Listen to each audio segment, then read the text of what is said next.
Still not fixed. Good. Guess who cares, right?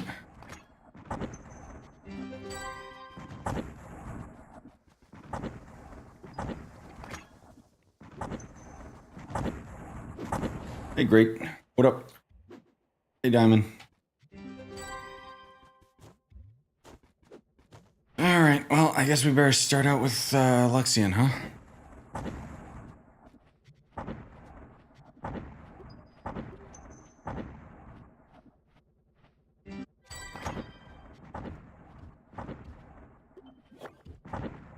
Hey, guys. I got an ult to 10 KPR in a day. Nice. GG. That's fast. Speed run? Oh, right. I can't move fast in here. Do I even want to get this movement speed buff? Yes, I do.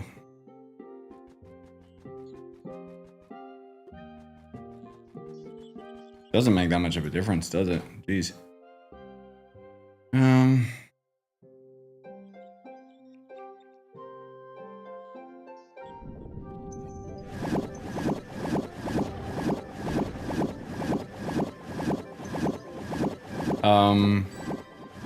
Yeah, what day is it for me? It's going to be Monday, yeah. Like when midnight hits. No!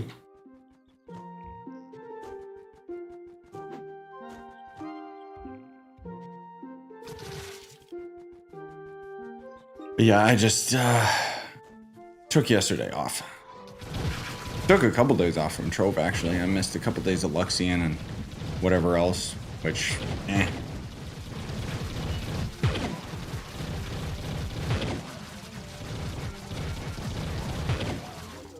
How much PR do you think you could get in a day?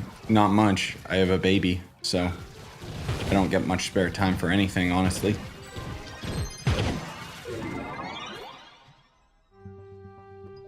I can't no-life grind even if I want to.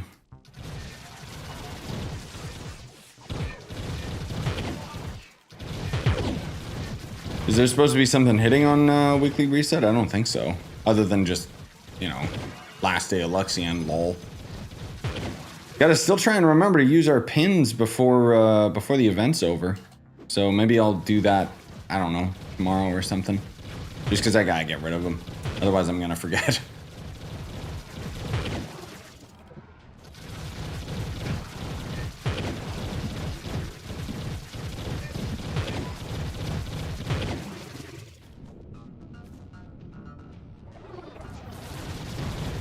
Oh god, invaders.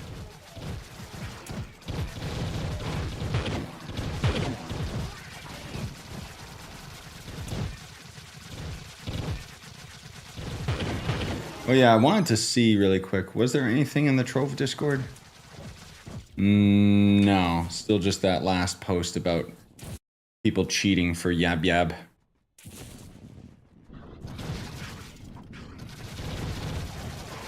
Was Project Silverfish worth it for 30 bucks? Well, they threw it to me for free, but I would have probably never played it otherwise.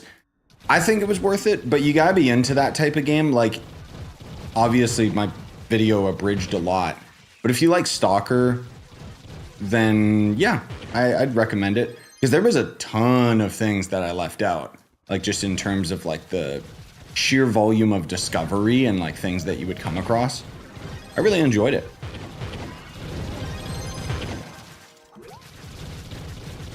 They've been refining some of the areas, but I'm probably not going to go back to that game until they've added like everything. Because as much as I love that game, it did kind of abruptly just, oh, I've done everything.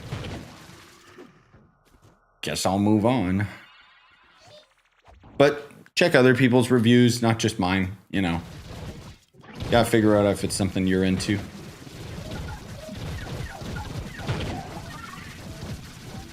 Been watching this man since high school, now I'm in college. Yes, I'm old, okay? I get it. It's okay, I know I am. I feel it every day as my bones creak. Been playing Stalker Anomaly recently. Been pretty into it. Yeah, then I think you'd like Project Silverfish. For 30 bucks, like it offered me like 20 hours of really good solid content. And I just really like, what I like about Silverfish is the replayability, because after I finished that playthrough, I actually started a new playthrough, and this time I had my starting faction, the military. Now, it wasn't that fleshed out yet. It's something that they're planning on doing long term, but basically it was like, oh, so all of the people that I had sided with my first playthrough are now my enemies. So, you know, it's pretty cool. I wouldn't recommend doing that on your first playthrough. It made the game really hard. But, hey Nick. Randomly decided to calculate how much flux you need to buy the mats for Solarian, except for the motes, supercharged crystals and stuff. How much?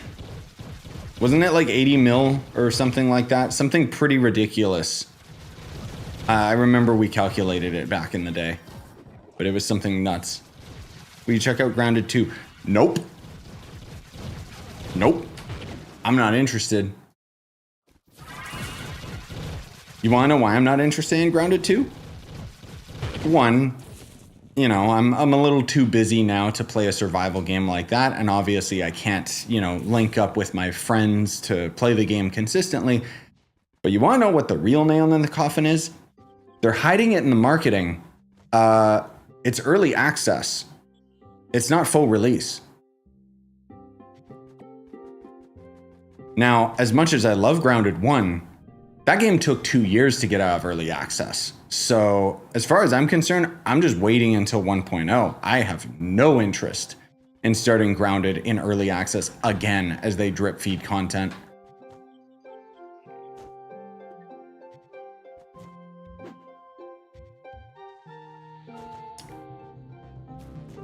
Hey, love. Hey, KP.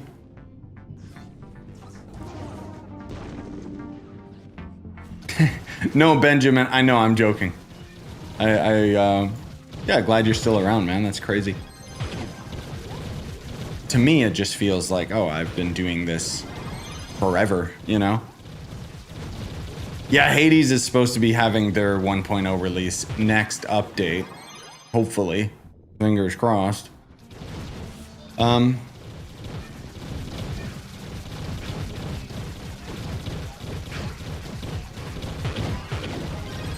Wait, what about AI, Nick? Like just because Xbox is using AI for everything, you mean? In which case, yes, defeat middle ring enemies. Oh, I thought it was in the middle ring. My bad. Yeah, sorry, I didn't mean to shoot down like, oh, Grounded 2, garbage. No, I'm sure it's gonna be great. It's just, again, like I played through Grounded 1 like off and on for months and months and months with my homies, and then when we finally ended up getting 1.0, it was the worst update the game had ever seen, honestly. Kind of felt like they just rushed it out the door, and then suddenly there's a sequel, and it was like, oh, okay. They rushed it out the door because they wanted to work on the new game. 19.5 mil for Solarian. Maybe, I'm trying to think what it was that was like 80 mil or 800 mil or something. I must be mixing it up with something else. Still, that's not as bad as I thought. I mean, I'd rather take a new class than Gonda, right? How many tips on getting above 15 KPR? Sorry to say, my dad brain has, like, I'm completely fried all the time. So I would say, check out my PR guide for 2025 because it goes through PR in intervals, like at timestamps of 10K. Now, just because I suggest what you should do at this interval of this interval doesn't mean that you can ignore like everything, because you basically, it's basically a power rank guide where I talk about the ins and outs of everything that you go for PR, but recommendations of what you should do at certain intervals because of the ease of use or difficulty or whatever.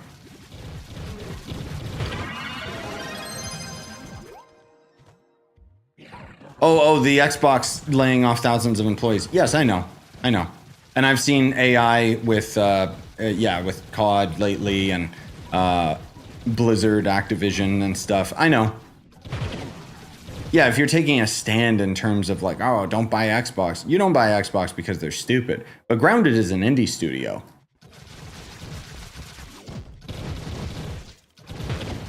Agree with the anti-early access thing. Way too many games are using that as an excuse to put out half-finished games. There's a point to it, though. Like, I'm not against early access per se. The main thing that I've noticed is a lot of games, especially passion projects, take way too long to get out of early access because these are indie devs that are just kind of like seeing where their budget is with early access. Like Core Keeper, for example.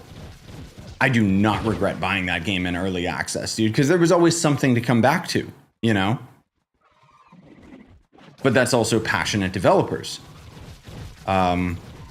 Another one that I don't regret, Gloomwood, which any stealth enjoyers out there, Gloomwood is goated.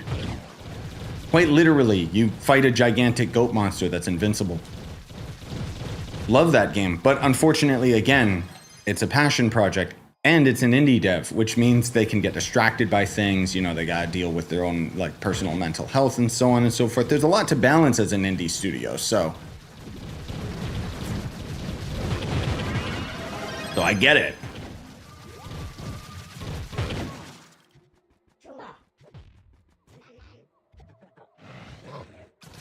Yeah, Killing Floor 3, that's just a money grab. That they just wanted to put their game in a new engine. Like, let's be real, that game's it's still a few years away. Not that I care about Killing Floor anyway. Factorio was the OG early access. Bro, Factorio's the game that keeps on giving, and it gives too much content.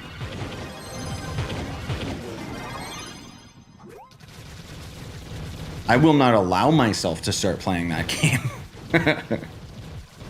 Yep, I saw the big Visa news thing with Steam. It affected itch.io as well. For those of you that don't know, basically some stupid boomer like cult, let's call it like it is, basically started spam calling and emailing like MasterCard and Visa to the point where they're like, oh, we don't want these games on our platforms, or people shouldn't be able to buy them and stuff like that. Muted for spam. Let's do 5 minutes, sure. But anyway, because obviously, you know, nobody has a choice in the matter with Visa and MasterCard just being like, oh yeah, we're not going to process purchases on adult games. And so now suddenly it's like, oh, all those games have been deleted. And everyone's acting like, you know, it's some big deal. And it is, for sure. But if I'm being perfectly honest, my only takeaway from it is, you know, obviously I don't think it's fair, but I don't like when I click on a random game on Steam and I'm like, oh, this looks kind of cool, and then I see not safe for work and there's a bunch of boobs and stuff, and it's like, oh, come on. What do they call it nowadays? Gooner bait or something? A prime example would be that Atlas game. Remember that one a couple months back, guys? The one that was actually a really, really insanely good like gameplay, but then for whatever reason it was like, okay, this is kind of weird furry, but I'll allow it, I guess. Like, bro, keep your perversions to yourself. And then the reason why it's problematic is because then those games are like really freaking good. Like,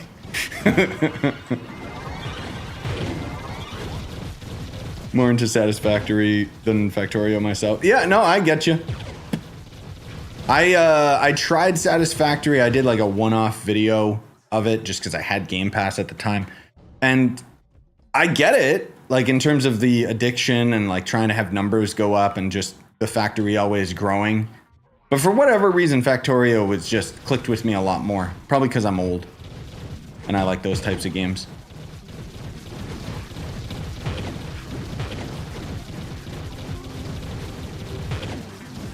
That's a good way to put it. I think people should be able to play those games, but at the same time, it doesn't affect me at all. Yeah, that's a good way to put it. Because I don't think that it's okay at all. Like, those people should not be allowed in society that are getting things banned from the banks. But at the same time, was it really them? Or did the banks just want to stop this in the first place? You know? But anyway, it's a much larger issue. Just the world being as messed up as it is lately.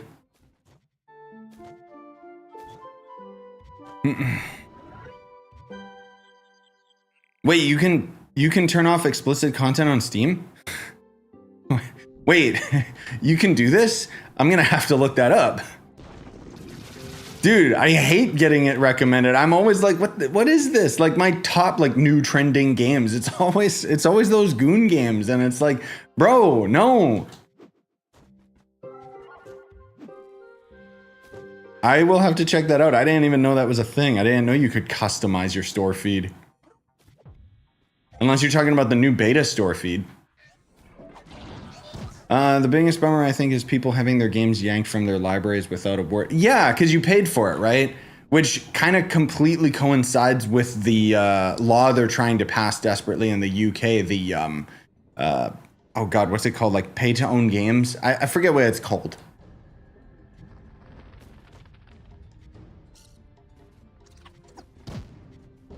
Yeah, I didn't know I could do that in the settings. I'll have to check that out. Great. Shows what I know.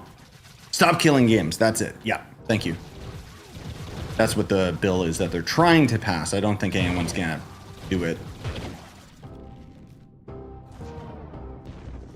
I mean, it is a technicality because technically every game that you buy, you're just buying the license rights to use it. That's kind of the price you pay for digital.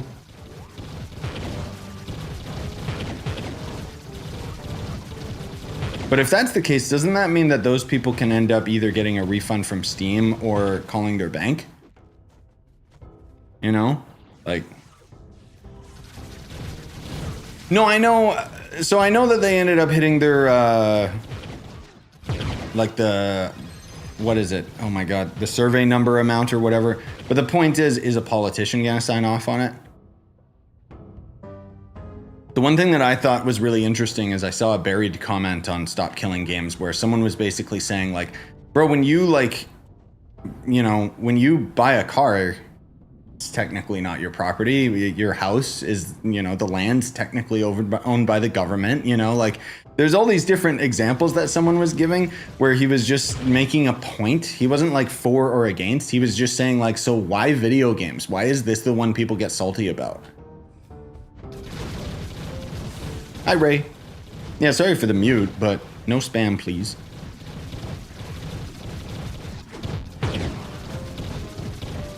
I'm not trying to say, again, I'm not saying like I'm against it or anything like that. I just think it's an interesting subject matter. Yep. No, I've seen that there's been government officials mentioning it, but nobody who's on board. Unless there's been some more news. I guess the thing that I've kind of noticed is, like in regards to all of this internet stuff, at least especially with Reddit, I've noticed that like things are getting blown out of proportion, positive and negative, you know? I think what kind of put that into perspective for me, where it's like, oh, right, I forgot. As casual as the internet is, it is not a representation of the actual audience that is purchasing video games. And nowhere was that more apparent with the Switch 2. And, you know, say what you will, you can like it or dislike it, I don't care. Everyone's up to their own opinions and their own vices and stuff like that. But the fact that, you know, there was so much doom mongering and hate towards it, and yet it's the, you know, the best-selling launch in history. So it was just like, oh, right. These people are not the majority. So my point is with the Stop Killing Games is somebody like in that pool of the pond going to take notice? The fact that they ended up getting all their signatures is cool, but are people going to follow through with the signatures? You know what I mean? Like when it gets to the next step?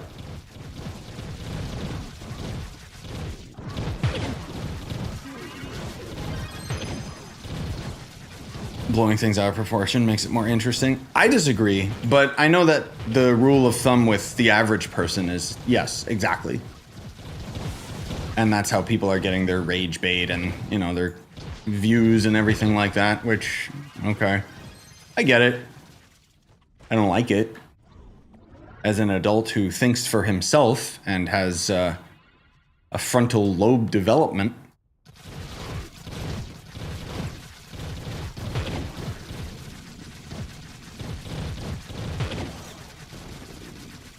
Not sure I agree with that person's opinion about the house and car owning. No, I'm not saying I agree with them here or there either. Like, I think stop killing games is a good thing to push forward with. But I just thought it was an interesting concept because it was like, that's right. Because technically, like, we're paying our constant internet bill, but we don't own the, like, bits of data that are going through, you know? Like, it starts asking a much broader question of what do you actually own? And then it kind of just comes towards, you know, caveman brain, oonga boonga, this is mine, you know, and it's like, how far does the, you know, mic drop in terms of just stuff like that? And yet people are wanting to actually like have video games and stuff. And the thing is, if these developers did end up having to go with the Stop Killing Games initiative, it means that it would actually make games take a lot longer to develop, and it would also, at least on average, not every game, but like these big studios to be able to push them out in a way where it would be like, oh, you actually own the physical game, or maybe not physical, but I guess digital is what everyone's going for. Anyways, whatever. My brain is too tired to get into all the nitty-gritty details of it. I just suffice to say, I just thought it was interesting. The perspective that guy pointed out in the comments, where I was just like, oh, yeah, I didn't think about it that way. I wasn't saying like, oh, he's right. But anyway. Oh, in the Europe, do they have to oblige with the amount of signatures? Oh. Yeah, because European laws are much different than the rest of the world. So you might be right. No requirements for the club. Just give me your username.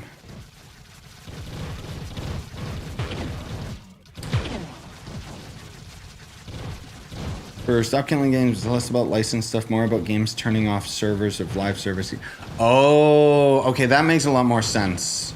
Thanks for putting it into perspective for me, because I'm only like a spectator. I didn't like get super involved with it or anything.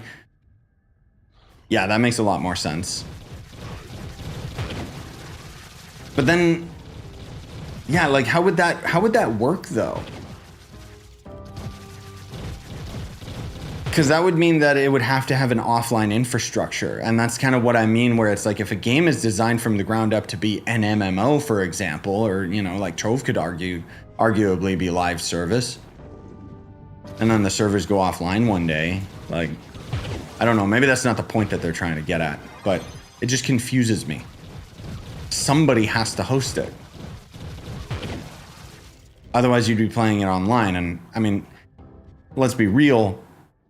Here's the hot take.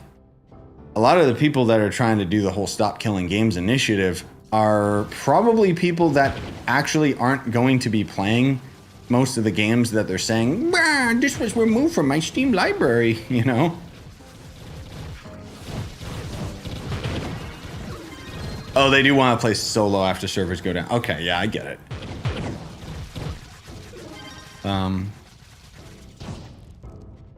Doesn't require people to keep servers on forever. It just requires developers to turn on the code to the public so that private servers can be hosted. That's a slippery slope, though. I agree in practice, but then the execution makes me think of, I don't know if you guys ever saw the custom servers for MapleStory 2. Basically, they have a custom server for MapleStory 2. It's free to play. You can get on it. Okay, how do you end up accessing the Cash Shop cosmetics? Donating to them. So they're making money off of Nexon's work. And that's where, you know, people's greed is what ends up like making it kind of weird. Yeah. Again, I completely wholeheartedly agree in practice, but unfortunately there's just such amounts of like greed and psychopaths out there. Hey, Wahoo. There's a community trying to get a Little Big Planet server back online. Yeah, and like things like that I get. And I you know, I'm not against them getting donations as well, but when you hide like systems like the Nexon, you know, MapleStory Cash Shop and content that the modders or server hosters didn't create, right?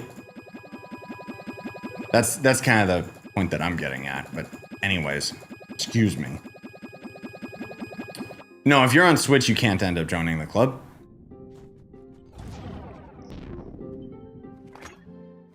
Oh my god, I still don't have enough. Complete the trial. And we are out of here. Let's go. Funny enough, TF2 did give out the code and lets people host servers and build full games out of it. Dope.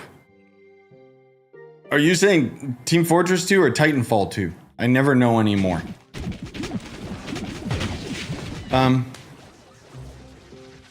PS5, you can use a DNS to play Friday the 13th. Even though they shut down the servers in December because people are hosting custom servers. Oh, really? Oh, that's interesting. I would have never thought something like that would be discovered on console of all things. That's nuts.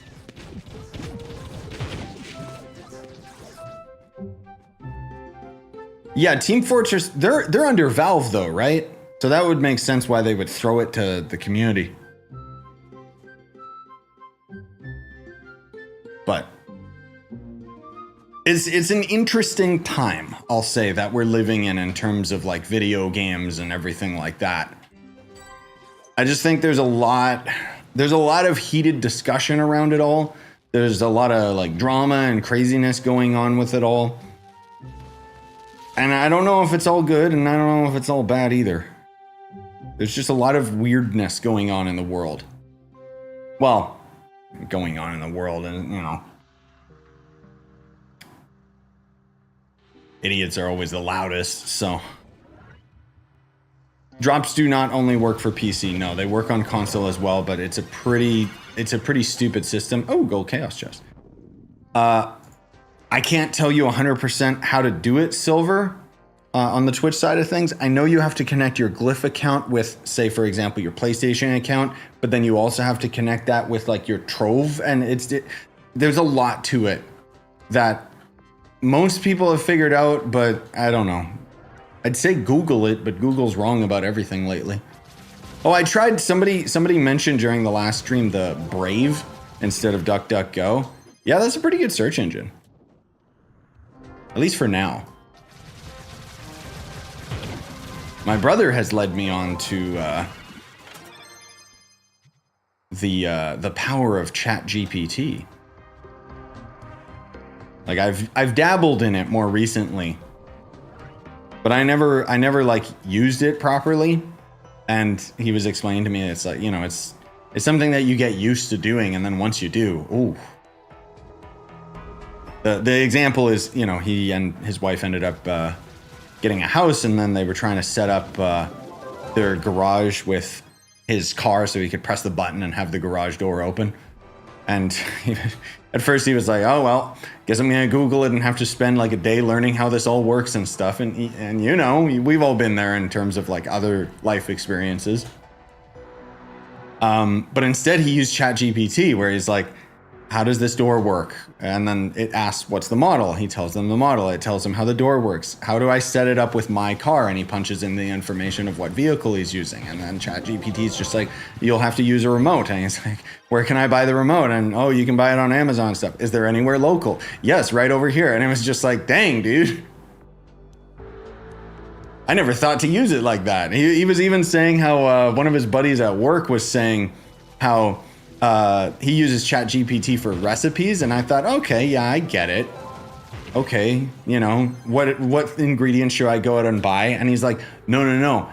He just tells ChatGPT what ingredients he has and asks it to give him a recipe. And I was like, oh, I understand. I'm still not going to do that because I'm, you know, I'd rather just figure it out myself and I'm too lazy. But yeah. And then he was like, oh, here's a tofu marmalade thing or whatever. Oh, I want to make it in 15 minutes. Oh, here's a simpler recipe.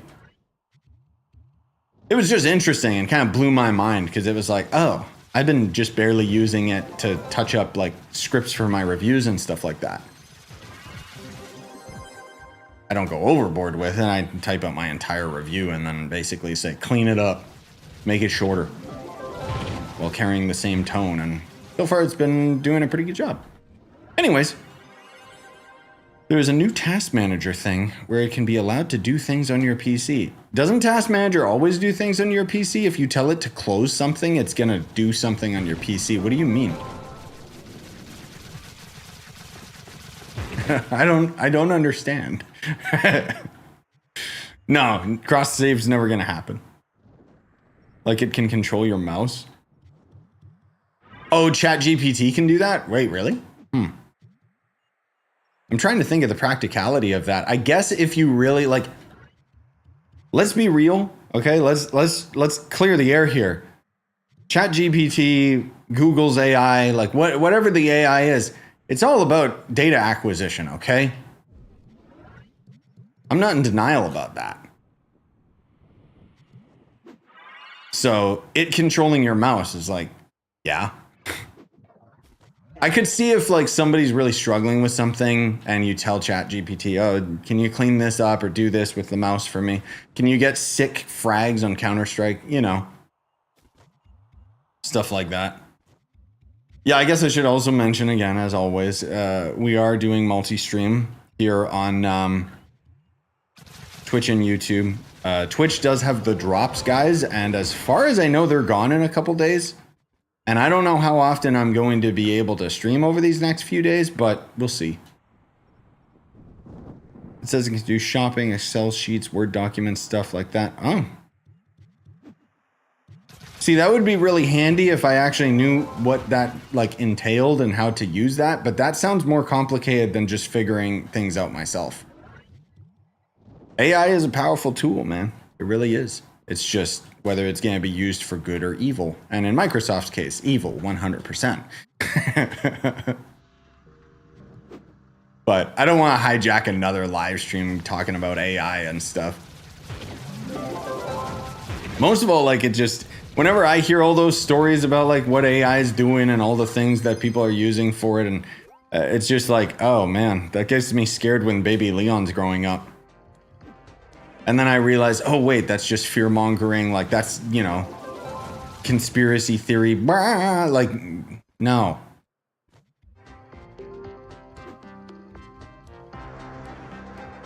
Just think of Skynet. Bro, Skynet will never work. I wish it would. If Skynet would work, then guess what?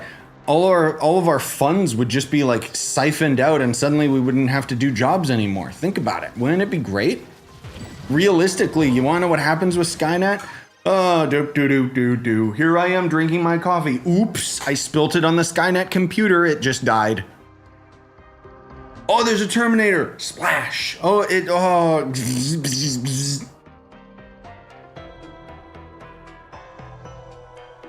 Pull the plug.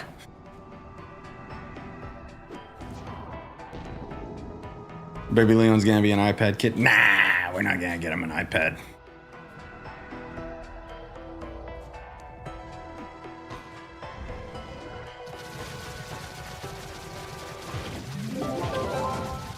I think, you know, I'm confident that we can raise him correctly. It's just, well, correctly. There is no correct. That's the thing, right? I think that's one of the things that you gotta realize as a parent is you can only really do the best job that you can based on the type of person that you are. The end. Open and shut case.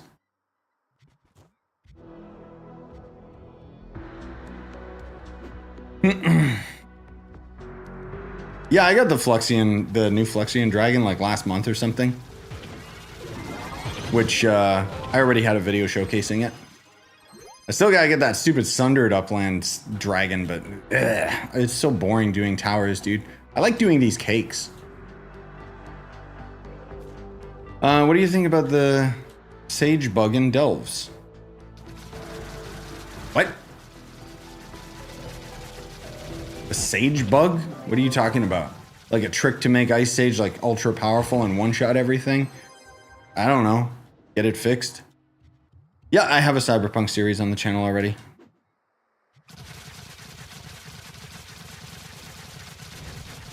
Oh, yep.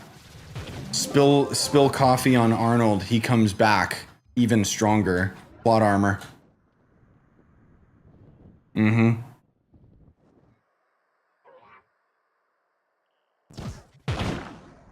The thing too, like there was the only reason even most of this stuff is coming up for me is I started I caught like a random video in my feed where it was just I don't know, some news outlet thing or something talking about AI, and it was entertaining to say the least. But I was like, okay, you know what, let me check this video out. And I was like, yeah, that's kind of cool, and it's kind of a video that my parents would like, where it talks about like the side effects of it all, and it gets into all of that stuff. And I think, you know, obviously a lot of people would be really interested in all that stuff. But I'm always of the mind too, where it's like, bro, the butt kind of stops here. Like, it's just, we're going to see where it goes no matter what. Complaining about it's not gonna make a difference. Blah, my thesaurus is very weak today. My brain is dead.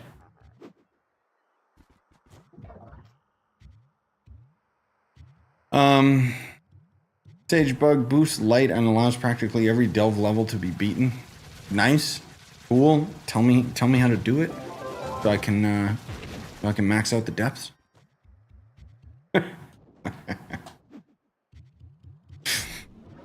Most of those are hypothetical, bro. Here's a spoiler. It's all hypothetical, my dude. Nobody knows what's happening tomorrow.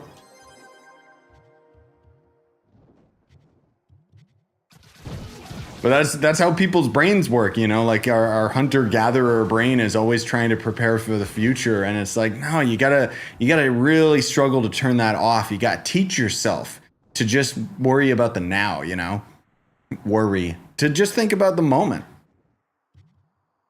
And then when worry and stress comes up, you gotta be like smart enough to realize this is temporary. And also not beat yourself up afterwards if you know, made a mistake or two along the way. Because we're only human.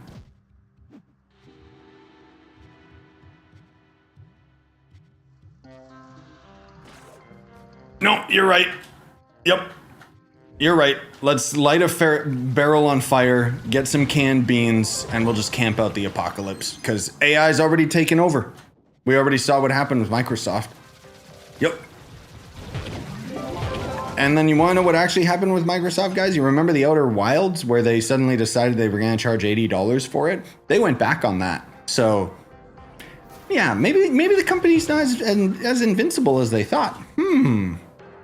Maybe bad decisions, like really egregiously bad decisions, are not actually rewarded. Especially in this economy where everything's like so expensive and people so much more money conscious because all of these greedy food corporations are just like, we gotta increase the price of everything because of COVID. COVID's gone, bro. Money.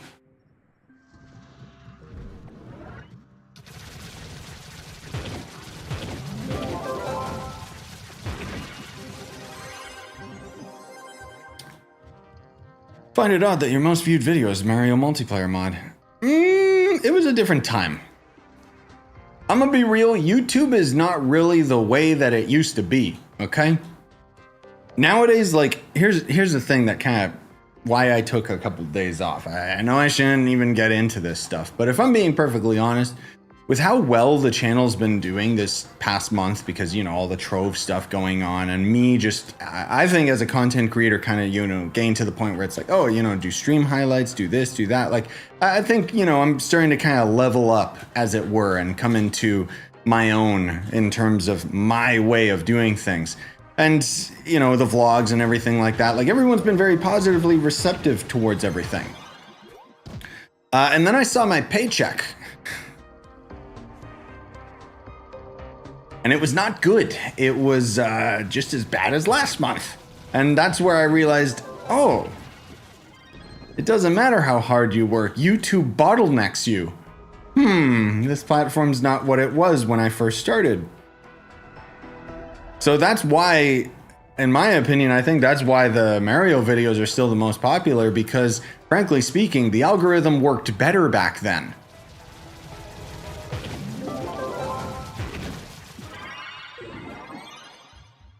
But I don't want to get into that topic because it's, again, it's too negative, it's too doom mongering. That's why, like, I took a couple days off to just kind of recover from that and realize, you know, come center myself and be like, nope, it doesn't matter. You're doing what you love and somehow getting paid for it. So that's what I got to focus on.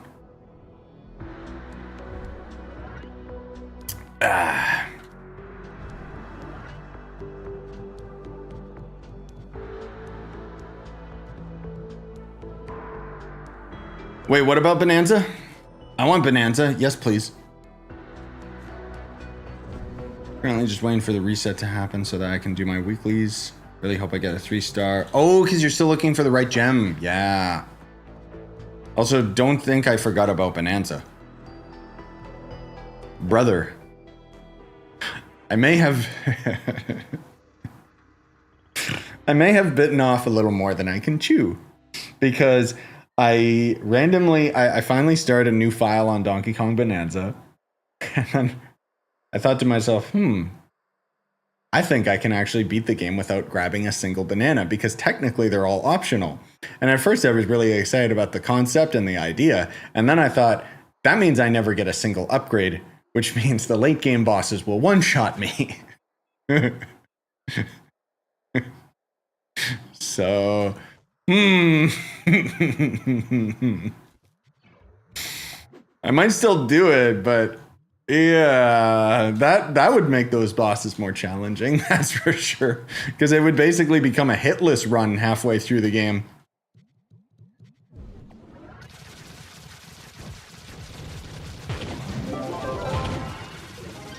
But I'd be down for that. Like, I just love that game in general. It's so freaking good, dude.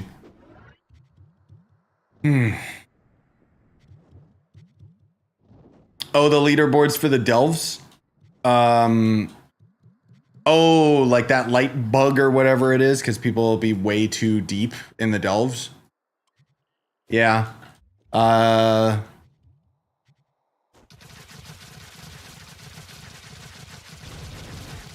Yeah, I don't know what the deepest depth was in the first place, if I'm being honest. But yeah, I might end up doing that no-hit run on Donkey Kong. I mean, I kind of want to play through the game, like, again, while still getting bananas. Not trying to max everything out, but just so that I can kind of see and size it up, as it were. Because I think the only really big problems that I would run into would be Void Kong's battle, because there's a lot of projectiles and stuff that get in the way of him. Yeah, probably just him, and then the lightning bat in the elephant area. Because otherwise, I'm pretty sure I could beat K. Rool without taking a hit. When I was watching my footage back, because I was, you know, editing down like the shorter version of the streams, I noticed I actually got through most of his battle almost without taking a hit. So... And now that I understand his mechanics and stuff. But we'll see.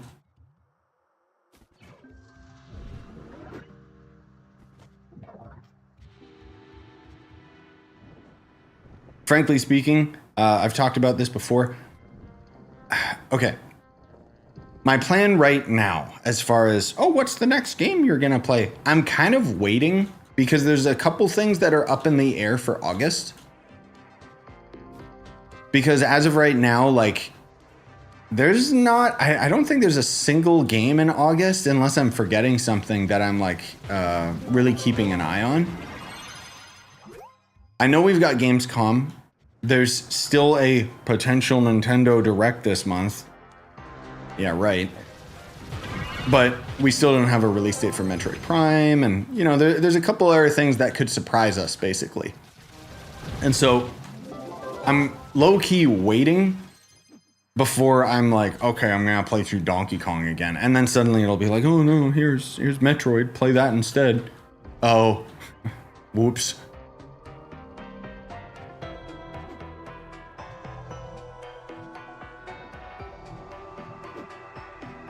Why am I farming D14 Sunder today?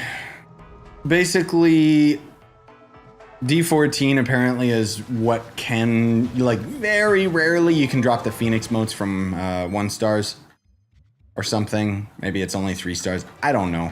But that's why I'm here, just because whatever. DK's becoming more and more of a civilized ape.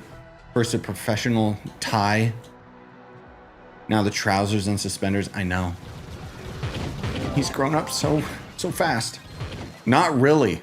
It took him like nearly 30 years to get his act together.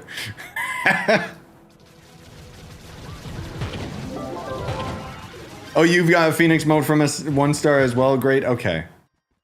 That's the thing. There's a lot of misinformation around it. But okay, there you go. Will you farm Mystic when they make it less expensive? I'll farm Mystic when I can farm Mystic, bro. I can't solo the depths, and thus I can't farm for Mystic. It needs to be something that I can consistently just do, like, solo when I feel like it, kind of thing. Even if it's pain and suffering. But the depths is, like, just so gross right now. Oh yeah, also Silksong coming out this year as well, right? Dude, Silksong, if it comes out this year, big fat if, it's going to be at the end of the year. It's going to be like November, December.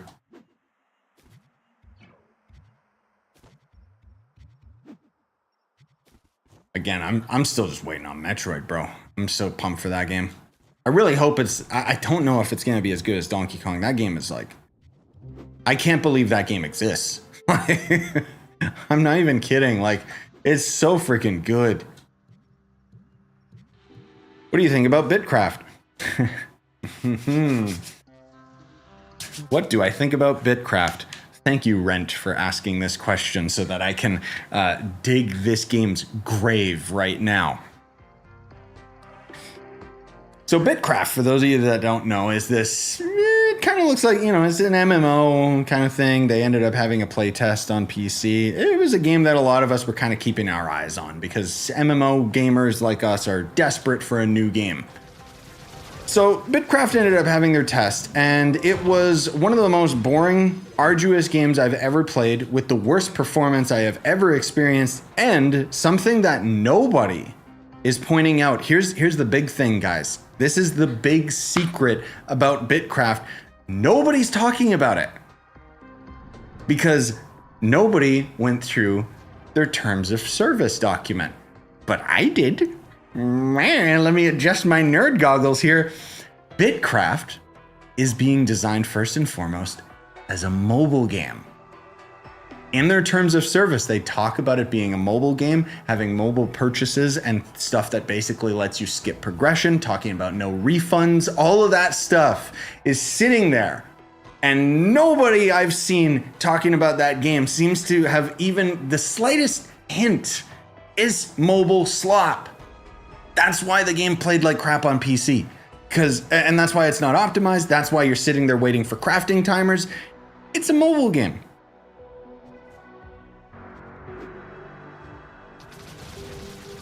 As soon as I saw that, everything just made so much sense to me in terms of like the game's design.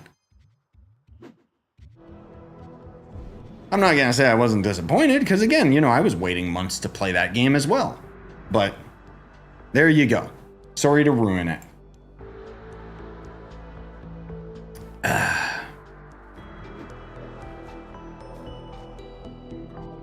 I know that was a very long rant for it, but again, I just think it's hilarious that nobody I've seen, even the content creators that are like talking about the game positively, and I'm like,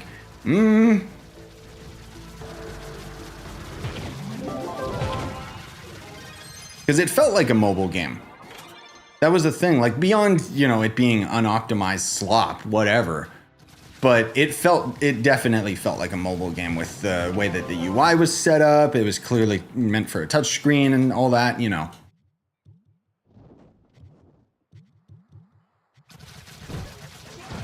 And so it was just like, okay, well, another MMO bites the dust. Apparently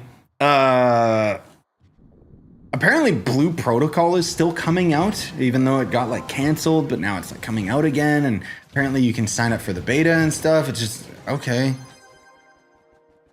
I played the Blue Protocol like first test, and I thought it was extremely underwhelming. I'm not really looking forward to it, but I mean, never say never. I would watch you farm Mystic. Yes, except I don't want to farm Mystic, because I can't. That's what I'm saying. Like, I would have to go into the stupid depths. When you can farm Mystic. Yes, key word there. By the way, if someone needs light for the little bit of extra light for the next 4 days, craft cake. Yes, Dude, I'm actually going to be a little disappointed that this event is going away. I think that, hot take here, I think that they should make all of the events last a month. It makes the game a lot more interesting, that's for sure. I'm not necessarily saying that they should do phases for every single event, but also they should do phases for every single event. Like the Lunar Plunge or whatever that's coming in August, bro, that should last the entire month. That'd be really cool for engagement, I think. Even if it's just, oh, here's a new dungeon to grind, but at least you're grinding temporary, like, limited time resources and stuff. Like, there's a, you know, my collector feelers are tingling.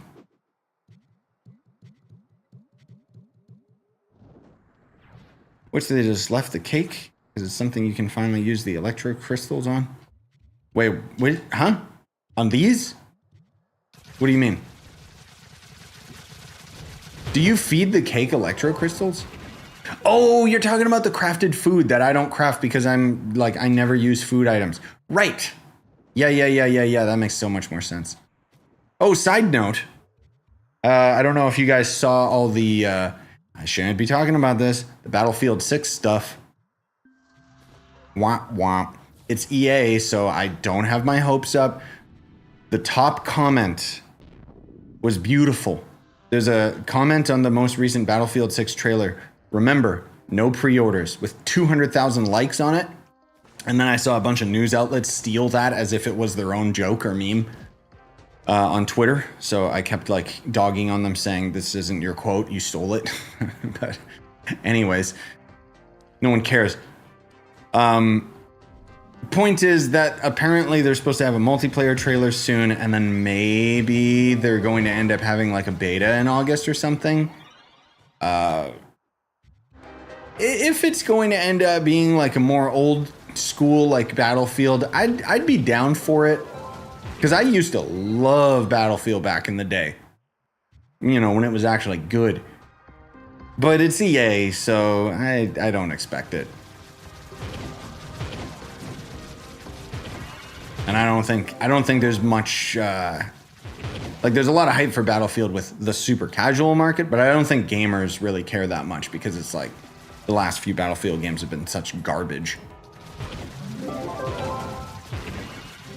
But anyways, that's another thing that might end up happening in August, so we'll see.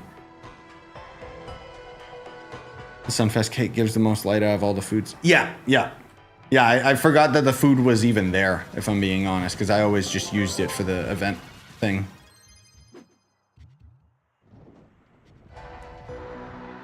Can you donate a C5 bow? You say that as if crystal gear is tradable. The events are so complicated to me as a new player. How so? I guess if you're like really early on,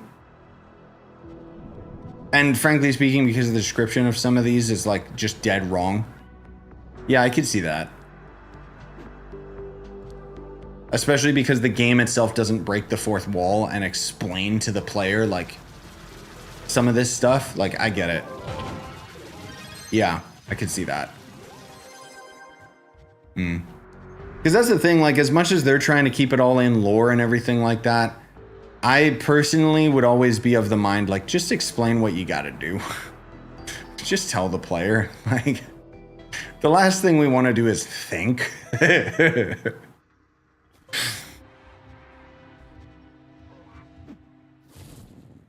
Sometimes there's a lack of clarification, so you kind of gotta guess what to do. Yeah, I can understand that. That's a much larger problem with Trove, though, let's be real. Not just related to this event. Remember how the devs thought that the new tutorial was, like, really good? Even though it, like, doesn't explain core systems of the game and progression? I do think that events should be for new players as well, of course. No, of course, 100%. But I do agree that it should explain it. They should have a better description for things. Like, the funny thing is they were on fire for a little while there where you would, like, hover over something and it would say in its description, like, where you get it. Now it's like, by defeating Boston Thunder plus 5-star. Yeah, see, like, this is a really good description right here. And then there's, like, other newer items that they don't explain properly. This one they do. During Sunfest. Yeah. This one doesn't. But, I mean, whatever. It's Lucky Clovers, so. Oh, right. I keep forgetting I got these stupid boxes. Anyways, yeah. Point done. All the tutorial really teaches you now is, hey, you want to mine? Oh. Finally remembered how I was planning on getting C5 gear. You can craft C4 to sometimes get C5. Yep. Yeah, it's rare, but that's a way that you can avoid the PR requirement to get it out of the boxes. That's for sure. Also, don't get me wrong about, like, the new tutorial. I think it's a great idea. But let's be real, all they really did with that tutorial was just redcon out the Daughter of the Moon and the story of Trove. That's all it really did. It didn't really end up, like, overhauling how players are introduced to the game. In fact, I think in a lot of ways it's much worse.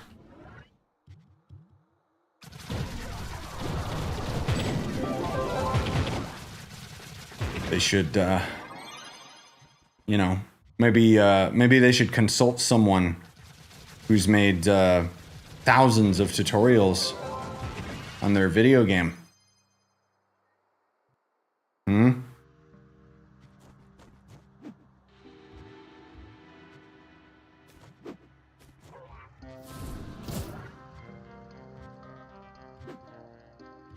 Used to play the game and remember having like 27 KPR, but real talk, I don't even know what I am supposed to do. Oh, if you're just grinding and, I mean, clearly you were doing what you were supposed to do. That's the thing, man. Like, there's not really like a supposed to.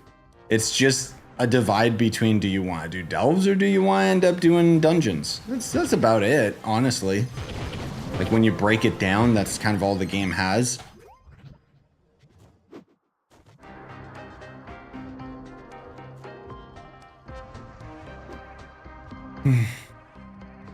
I'd be really hyped if in 3 hours Shadow Towers were still relevant. Whoa! I guess I'll go.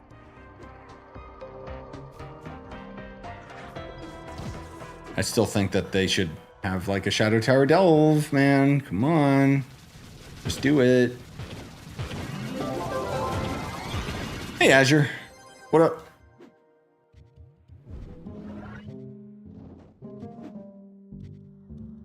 Oh, you know what? Let's turn on, you guys won't see it, but I'm gonna turn on the night mode. Ah, so much better. Because otherwise, man, that that blue light glare was killing me right now. I'm like on the verge of getting a headache.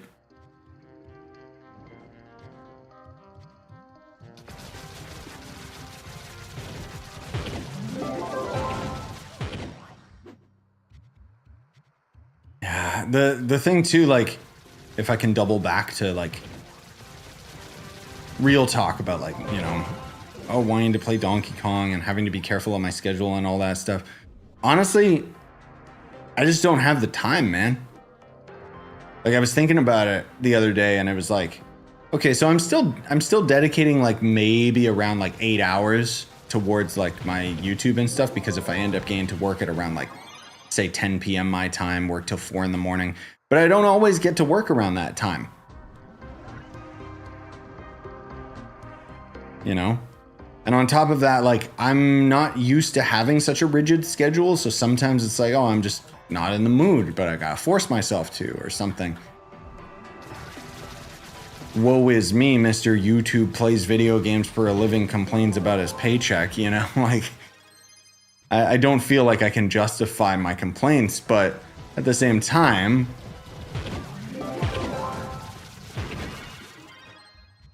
I'm just saying, like, there's so many more things that I want to do, but I just don't have the time. Not to say that there's any conflict between Trove and taking care of baby Leon, because obviously baby Leon comes first. Which is going to take a while for the vlogs to catch up, but he's getting very close to crawling. I did the first time ever today where I had the strap thing and I had him facing forward. And he really liked it. But it made it so freaking... It made it so hard to do things. Because now his limbs are in front of him instead of like around me, so...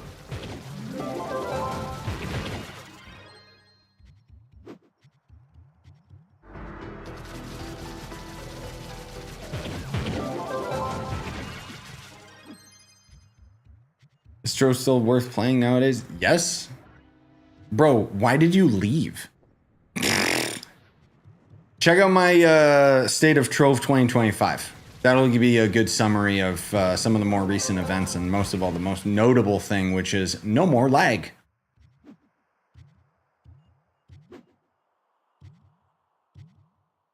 Lots of people have been coming back to the game, which is good. Yep, I'm live on Twitch at the same time. That's why sometimes you'll hear me replying to other person. Because we still got those Twitch drops. Whenever I'm streaming Trove, I'm always multi-streaming. When it comes to other games, not so much. Like, I don't think I had Donkey Kong on the Twitch at all. Because I was just playing it on YouTube.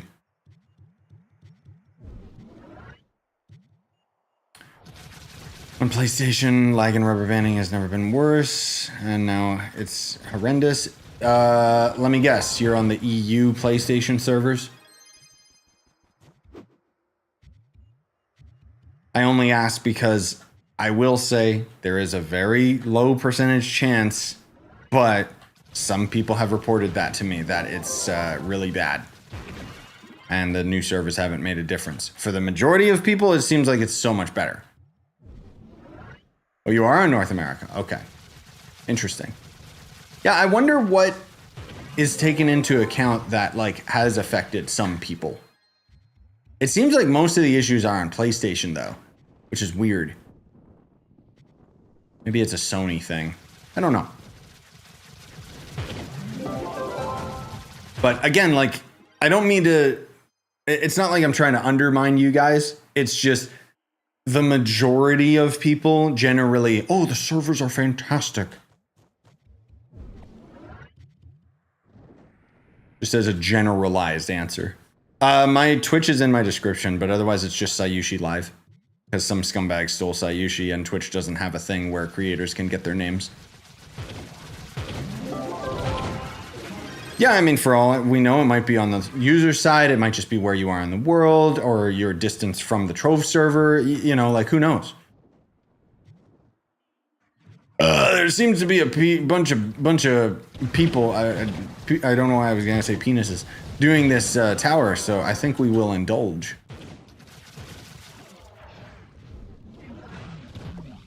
You heard me. Where's my keys? Bro, you're a shadow hunter. Just shoot it through the wall.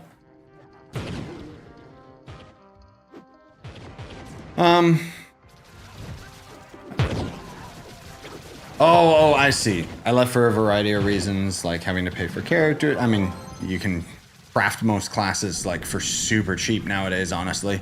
Depends when you ended up leaving.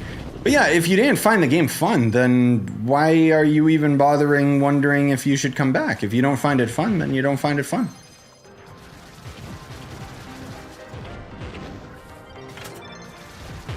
I personally love this game, but everyone's entitled to their own opinion, so whatever. But at the same time, if you're curious enough, check it out. Why not? The game's still free, so.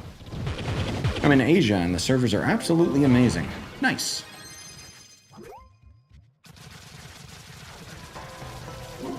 Are you on, yeah, I was gonna say, are you on console? Great, but no, we played Elden Ring on PC. Wait, did we, or was it crossplay? I don't remember.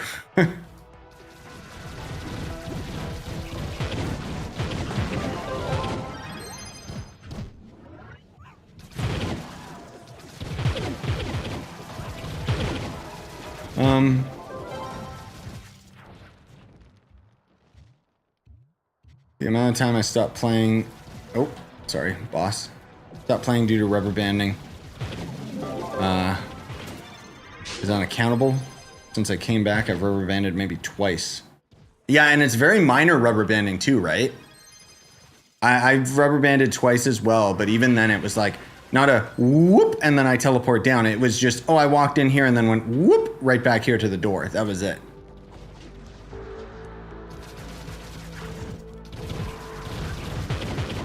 Not like game-breaking rubber banding. And even then it might have just been like something going on with, I don't know, world servers or something. Like, who knows? I'm really happy that they ended up making the change.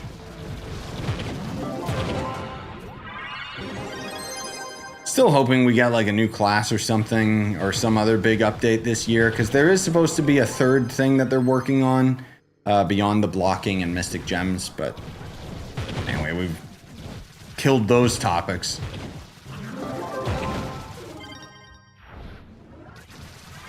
Wee! Really like the concept of Trove, and I watched you then too, so I kind of just want to see if there's changes. Yeah, I mean, why not? See, here's the thing, dude. This game isn't 100 gigs like every other video game. So you can just install it, try it out, and if it doesn't click, it doesn't click. Maybe it will.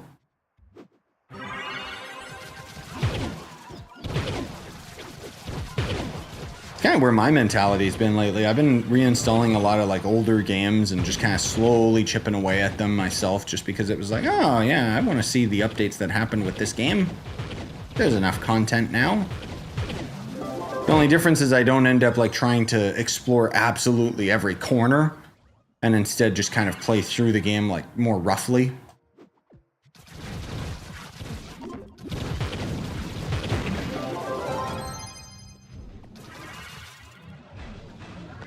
Even with my second file, not the banana-less run on Donkey Kong, but I did start like another file where I am just picking up bananas, and that one I'm just really just gunning it and not worrying about picking everything up. If I see something, sure.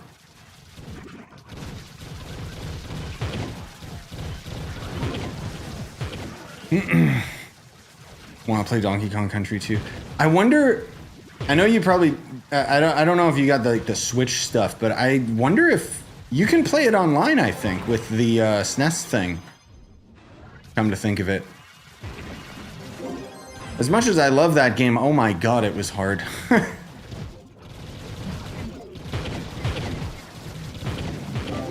I was listening to the soundtrack more recently too, though, just because Donkey Kong has some of those old tracks, and it was like, Jesus, dude, like, how How was this guy that good at making music on like a freaking NAS? Like,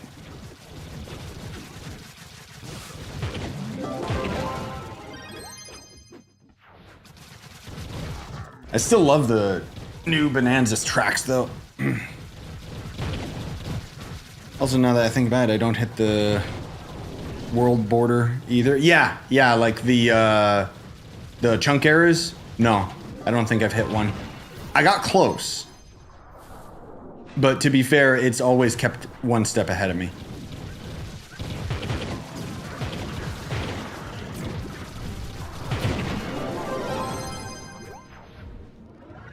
Side note, by the way, that nobody asked for.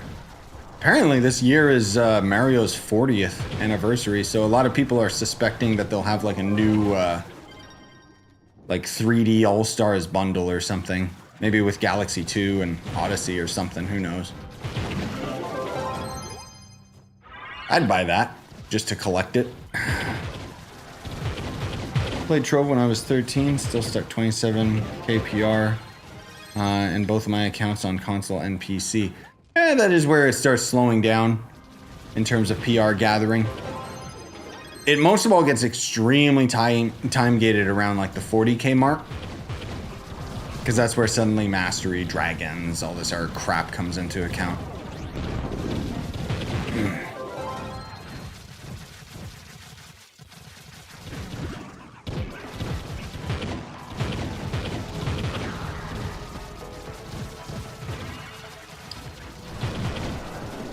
Maybe with multiple people in a world at once, you could hit the world border. Yeah, I mean, the fact that we don't hit it anymore, like, if you do every now and then, again, it's the same as like, oh, technically I rubber banded 2 times, but it was by no means game breaking or consistently happening enough that it's like, oh, this sucks.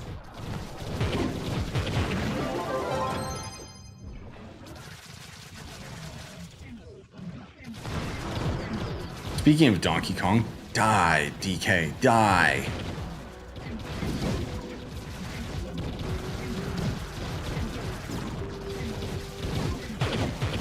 Only problem with the country I live in is it has personal identification. It can be glitchy sometimes. For Nintendo, it's pretty bad.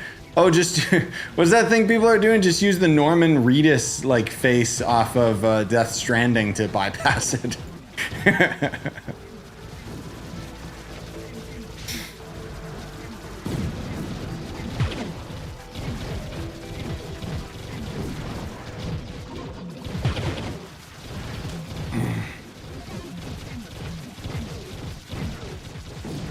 Oh, so for context, apparently like there's a age verification thing for Discord or some game or a website or some new thing. I don't know. It doesn't affect me being Canadian, so I don't know exactly what it is. But people are using pictures of the guy in Death Stranding, like the photo mode, and they're using that to get through the age verification. And then the funny thing is, you know, the gamers are trying to like put it as like, oh, you the graphics are so realistic in the game, and it's like, no, the age verification is just that bad. I mean, I'm not saying that it doesn't look good, but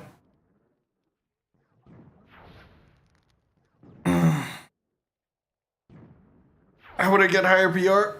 Like Great said, you could max out your seller gems or augment them. Get crystal gear of higher caliber, like crystal 3, crystal 4, whatever. Do you know if the package Shadowhunter is coming in the store? It will next year. This is part of the Renewus pack. It comes around during New Year's. I know. As a content creator, I shouldn't use this costume because so many of you are like, oh. Hey, Shielder. I don't know if you have time after this, but are you down for Abiotic? Oh, maybe. Yeah, maybe. I can't say 100% yet, Shielder. Sorry. Depends how long I end up streaming this. Because if I'm being honest, I'm pretty tired today. I didn't really think about it, but yeah. I know, we really should. But now that Bobby's PS5 caught fire, I mean, ugh. You know what? I know where this migraine's coming from. Lack of hydration. I need water.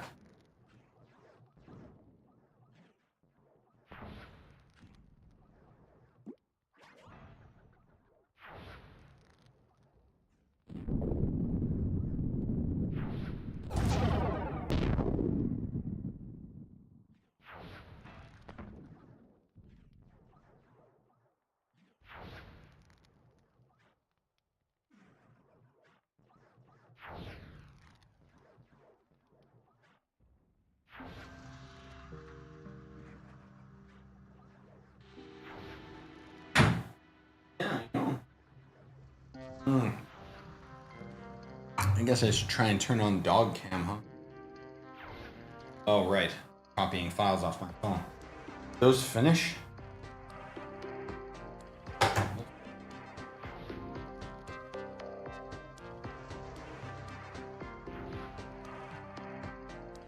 Well, we'll see if dog cam even turns on, because you know how it is. Oh my god. Hey, Drift.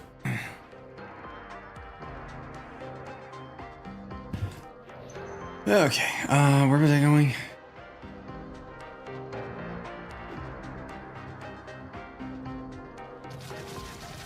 Here you need full name and identification card. Yeah. I was most of all just poking fun and making a meme out of it.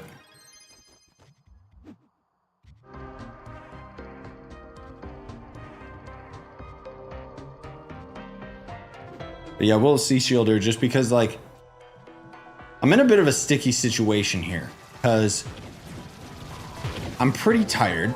Like, I'm pretty exhausted because I didn't get much sleep today because Leon was going crazy. But technically, the wife doesn't work tomorrow, which means I could sleep in. But if I sleep in, I am setting myself up for failure because the next day after that, the wife is working early, which means I don't necessarily want to sleep in tomorrow because it's going to make me even more tired the following day. However, I'm of the mindset that maybe tonight I push myself and do games way too late, or I go to bed early, or I just sleep in tomorrow. You know, this is my life. It's pretty good if this is all I'm worried about.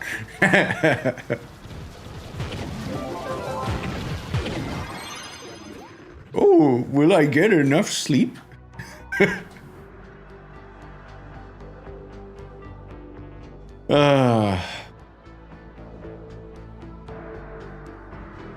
But most of all, I'm just gonna see like how I'm feeling after this Trove stream. Because if I'm gonna be a real shielder,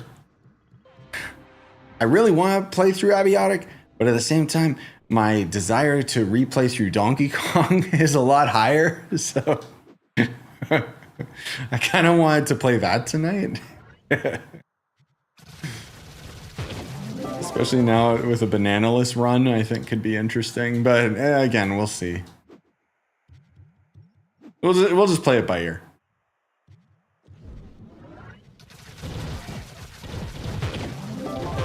Far-fetched, but can I have a... Oh, you're giving me 100k flux? No way. No, you can keep it. I don't need 100k flux. If you're giving me like 1 million or something, that'd be pretty nice. You could give me 32 mil to compensate me for that video where I bought all those mounts and crap. How's father life feeling like? Yeah, it's got its ups and downs. Like, not to undermine it, because it's awesome. But there's, you know, there's good days and there's bad days. Like today, for example, and this will probably end up coming in the vlog eventually, but like he's getting a lot more conscious, and so he's a lot more fun to play with. But then every now and then, like, he just has like his freak out tantrum sessions, and it's like, oh, I'm pretty sure that's why I've got this kind of like slight migraine. Because I had to put in my earplugs, man. Like, he was just screaming for like an hour. It was like, what's going on, dude? And then I found that I had to trick him because I could get him to laugh really quickly, and then as soon as I stop giving him attention, he starts whining again, and it's like, oh my god.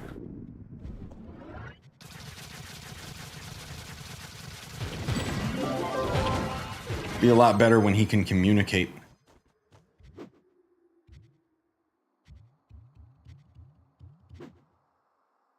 But it's all part of it. It's not like, oh, I hate it. No, it's just some days are more stressful than others, or more exhausting than others, I should say. But I just think that it's like so weird how bipolar babies are. Like, but I've been finding some new tricks and games to play with him. So like, I've been experimenting with, I was doing this with my niece the other day, where, you know, you'd have her on the ground and then lift her up into the air like she jumps super high, and she really got a kick out of that. And then I kind of messed with that with Leon, you know, being very careful, just because I knew it's a new experience for him. And he likes pretending he's walking. Like when I put his legs on the ground and I have him kind of do like a little dance, he like starts laughing like crazy. But then as soon as I like lift him up too high that he can't like see the ground or anything, he'd like,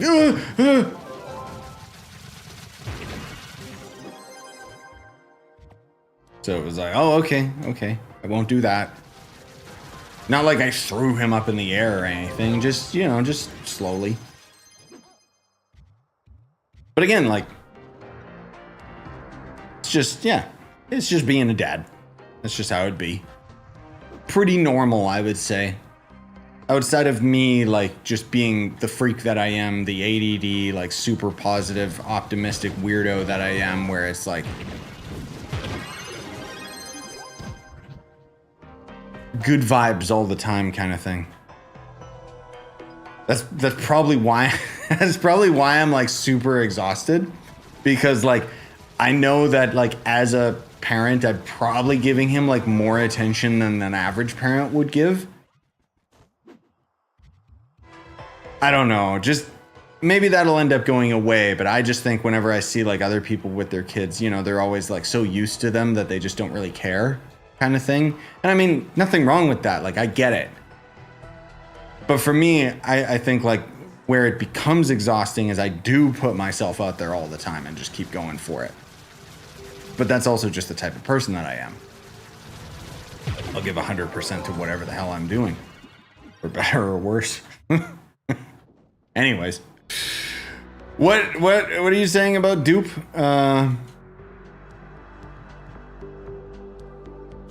Dupe ruined Team Stream? What's TS? I don't know what you're saying.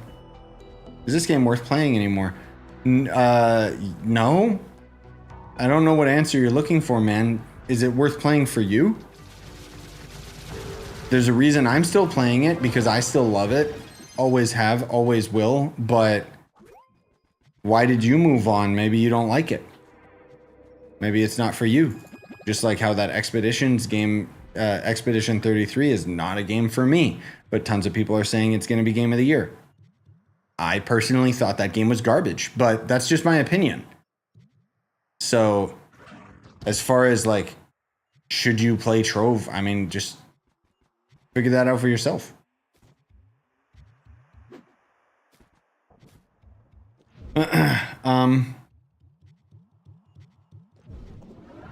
As long as you have enough sleep to function, it's surely okay to sleep late. No, I know that. I learned that the hard way. Because during my trip to Mexico last year, I ended up staying up for 46 hours straight because I'm a freak. Frankly speaking, I just hate flying. I just couldn't sleep. And then when we got there, it was like, well, may as well stay up a little bit longer.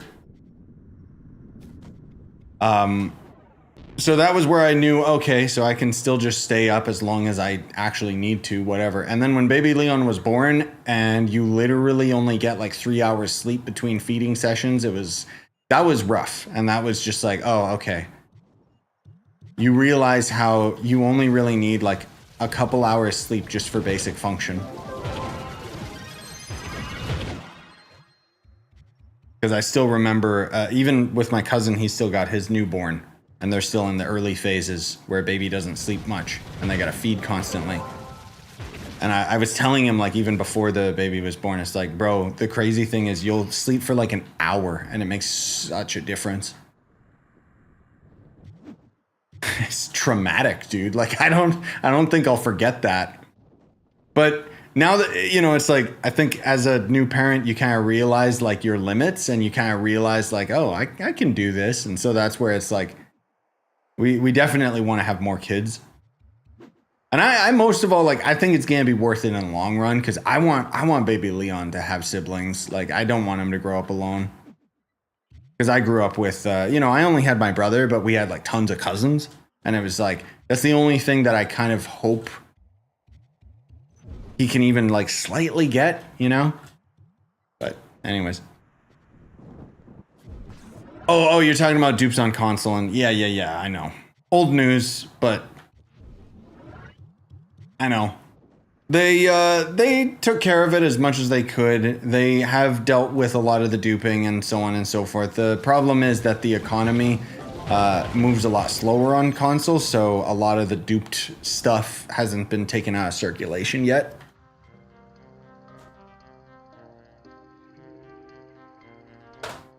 Yeah, there you go, Dread. That's how I feel too when I have kids one day. I want them to grow up with siblings. Yeah, because it's just so much funner, right? You gotta have people that'll have your back no matter what. And just like be able to have fun with them. Because some of my most fond memories are playing like LAN parties with cousins and stuff, like playing through Diablo 2 or Battlefield 1942.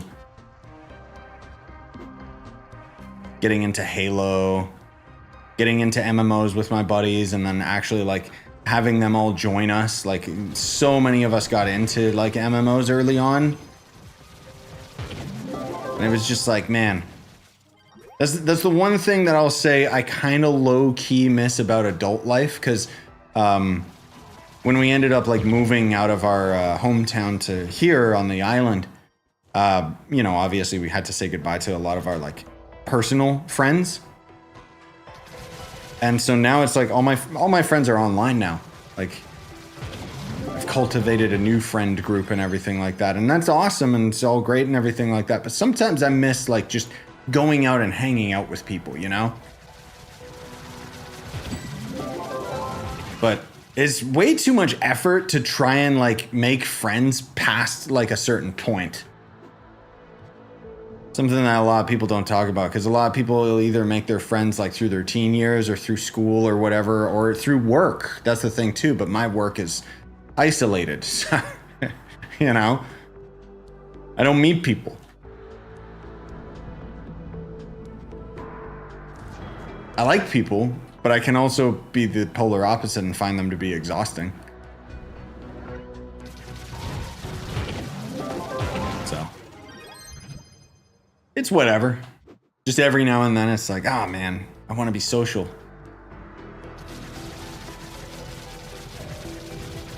But anyways, that won't matter, because once baby Leon grows up and once his brothers and sisters grow up, guess what? I'll have new friends. That'll probably undermine me and make fun of me all the time, but that's okay. I'm the dad, so that's my job. To be the clown. To never be taken seriously.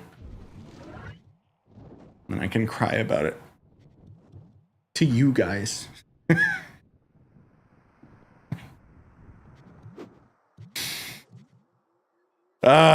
Yes. It's gonna be such an adventure, man. I'm looking forward to it.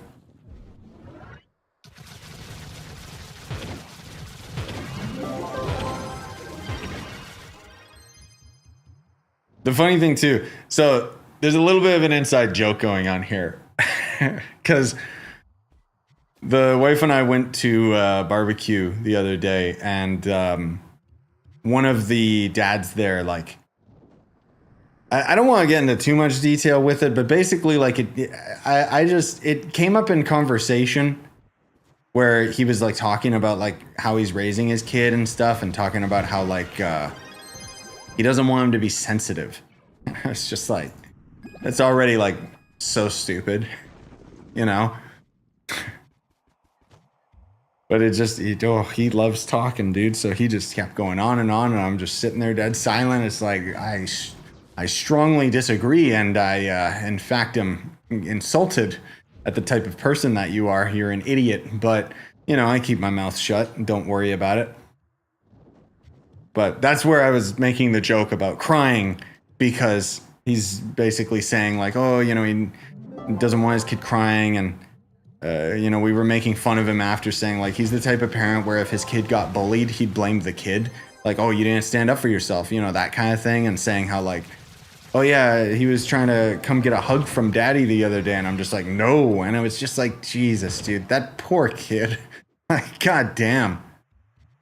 And I mean, you know, trying to be empathetic about the whole thing, it's like, I remember he had a conversation at some point where he talked about like how bad his parents were to him. So it's like, he's trying, you know, everyone's doing their best. But yeah, that's not good enough for me, man. Plus, let's be real. Real men do cry.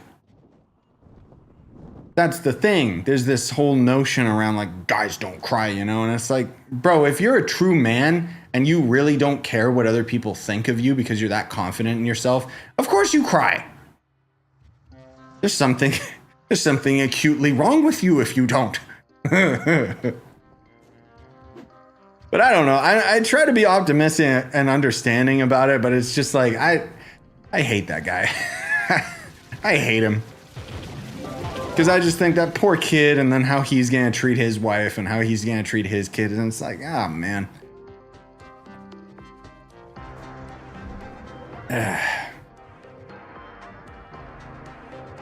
That's the biggest thing for me that gets me, is like with the bad parenting, it's like, okay, yeah, you're an idiot, sure, whatever. I just think, poor kid. Because they just got a sponge brain, you know, they're just going to grow up like that. Like, I don't know, maybe it's because I was raised by, like, my parents are hippies, and I still remember distinctly there was a story my mom would always tell us where it's like, one of her friends was saying, like, apparently, like, I was crying, you know, I'm a baby, and one of her friends was saying, like, he's trying to manipulate you. Don't give him attention or something. Okay, Karen. Like, we didn't have that term back then, but oh my God. It's a baby.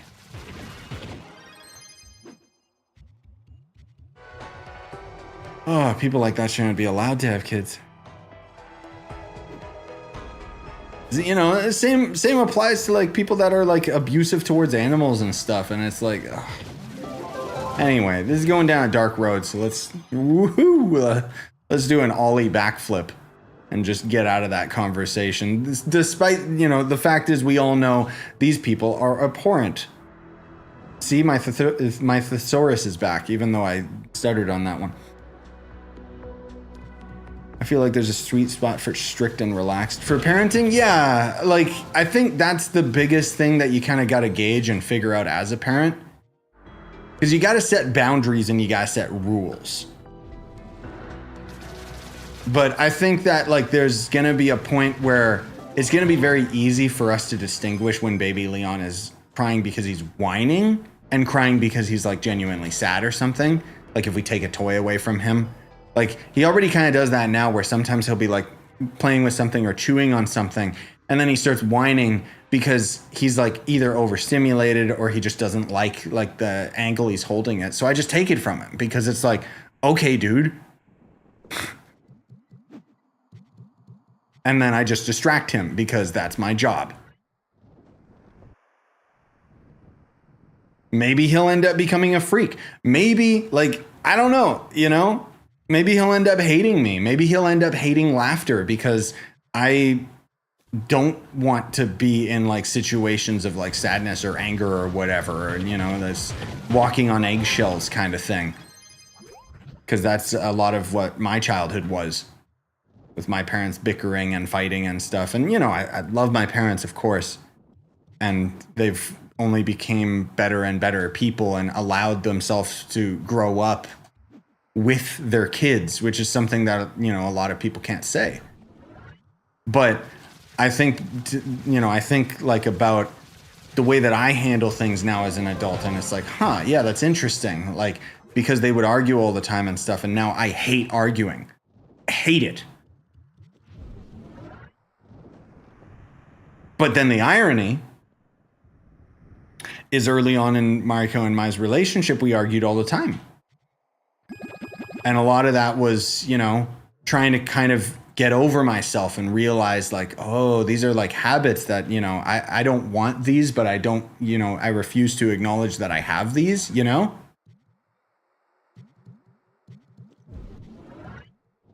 But anyways, long story short, nobody's perfect. You're never going to do the perfect job. So you just got to do the best that you can.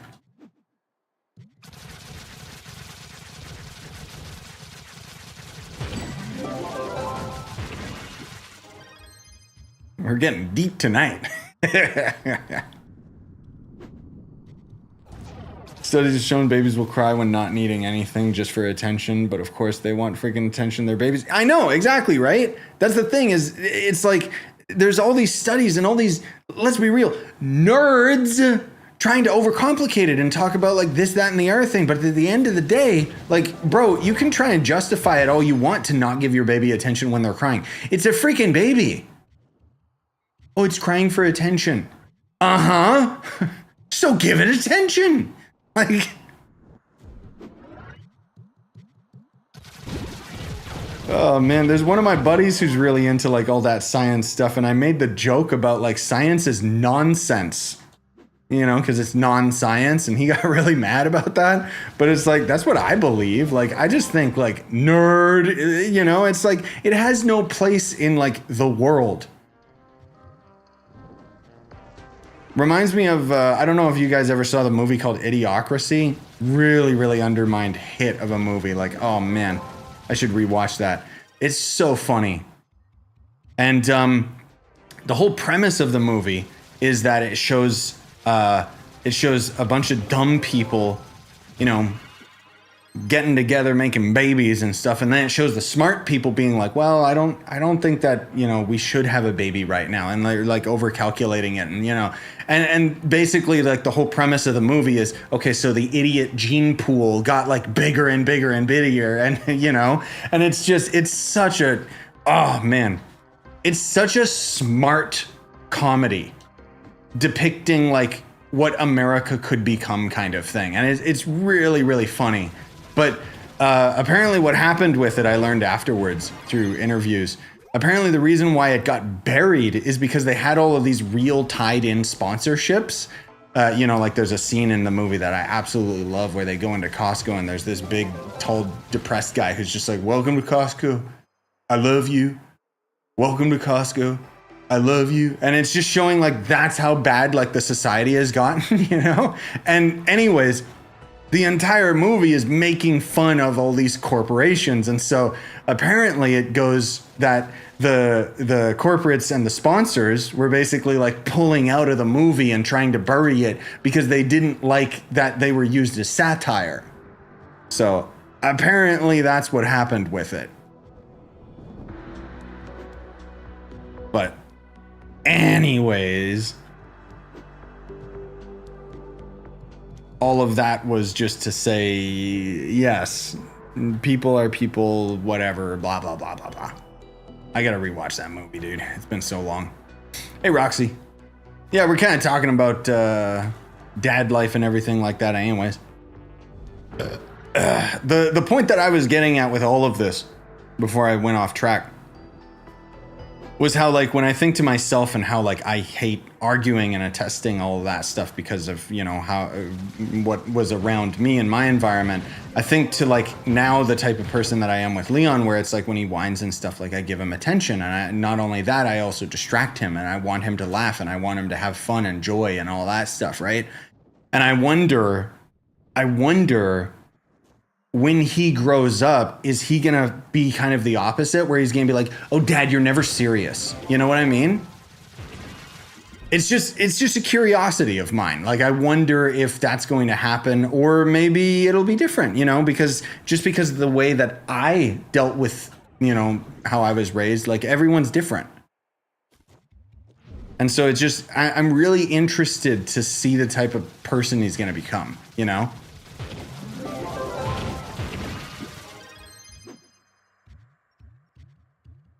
Because is he going to end up being the polar opposite where he doesn't want laughter because because I use it? He'll think, oh, you use it to distract me or to distract from serious issues or whatever, you know, like now because of my wanting to avoid, negativity and all that toxicity and stuff, is he going to end up being the opposite where he's going to not necessarily be toxic himself, probably a more healthy variant, the evolution of me, where he'll actually be able to handle it and, you know, be cool with it. Because for me, it's weird. Like, it stresses me out. Like, even with baby Leon, like when he cries right now, I've talked about this in the vlogs too, but it's very strange how, for whatever reason, when he cries, like, it really stresses me out. And it's like, I'm fine, but for some reason, like, my hands start shaking, I start sweating and perspiring. Like, it's very weird. And then the funny thing is, apparently, when I talked about that with my parents, they were saying, oh, that's how your dad was, like with you as a baby. And I was like, that's crazy. So somehow I picked that up from him even when I was a baby. So it's like true baby sponge brain, you know? Gotta be careful. Because it's like, oh, even though he's like a baby and he's, you know, people say, oh, it's a baby, he's not really conscious. It's like, no, they're conscious. So, main thing for me was just trying to figure out, like, okay, how can I deal with this properly, even if I'm getting like all stressed and weird? And earplugs have saved my life. When he starts screaming and stuff, I just put my earplugs in and it's like, oh, now I can just take care of him without like,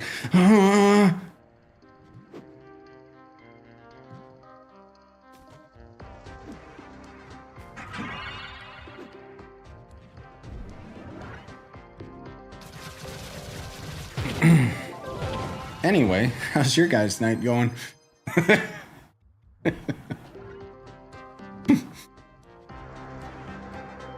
Yeah, I'm sorry, great. I saw the comment earlier, but how Leon will become a lawyer so he can argue more. Hey, that's fine, man.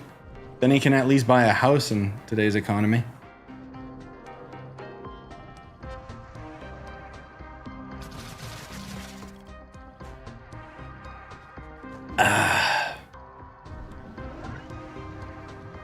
I may need, just Shielder, if you're still lurking, I may need to call this night early. Because, yeah, this headache is still creeping on me.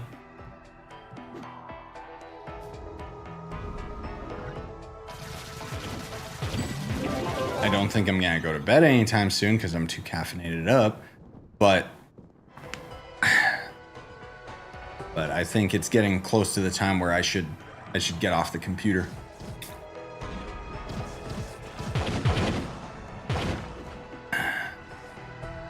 Are you hydrated? I'm working on it right now, yep.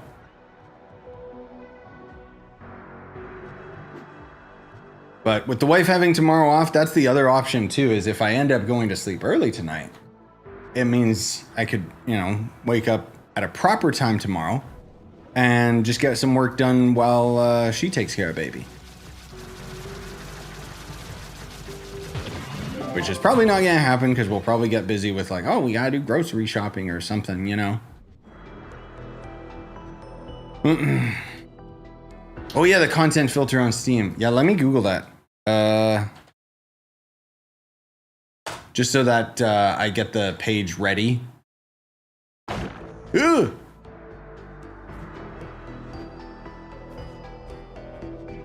I'm still clinging on to Copium that we'll get that Nintendo Direct this month as well. But I'm a freak who's gonna cling on to Copium that we'll get a Nintendo Direct every month. I don't know if you guys saw like this thing that I keep making fun of I probably shouldn't talk about it, but basically, I didn't watch this video. I don't care. I talked about it in our short video, but this guy called Nate the Hate or something is saying that there's going to be a Nintendo Direct this month and he's doubling down on it. And it's kind of pissing me off because everyone on the Nintendo Switch subreddit is talking about like, oh, the Direct's coming, guys. Oh, it's going to come next week. And part of me just wants it not to happen because then people would realize that this guy is not a reliable source.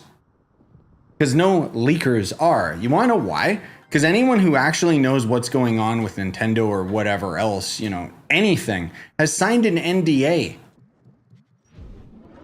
Otherwise, it's just guesswork. I guess the release date of the Switch 2, but no one's talking about that. No one says I'm a reliable source. And you want to know all I did for it was I looked at the Nintendo Today app when they had like all of their events that were going on with the Switch 2. And I just noticed, the events suddenly stop in July. I wonder if that's when it'll release. Wow. Am I a leaker? No, I just used my frontal lobe. Which of the, wait, what? Which of the red purple apps? What are you talking about? What's a red purple app? I don't know what that is, Cyro. Explain it like I'm a boomer because I barely use phone apps in general. Yeah, no, I shouldn't even make a, no. I shouldn't make a 20-minute video talking about the Switch 2 release. I should have done what Nate the whatever did. I should make a 50-minute video because that's what he did. And you want to know what his leak prediction was? Talking about how there's going to end up being like a event meeting with their investors and all that stuff. Basically just, again, doing proper, like, guesswork. Because I already knew there was going to be a Direct in, like, June or something because... Or, sorry, June, not July, for the Switch release. Anyways. I already predicted, oh, there's going to be a Direct in June. You want to know why? Because there's been a Direct in every June. And guess what? There was a Direct in June. It just wasn't the full Direct. It was a Donkey Kong Direct. Oh, okay. So the next Direct is scheduled for September. But we'll see what happens. Anyways.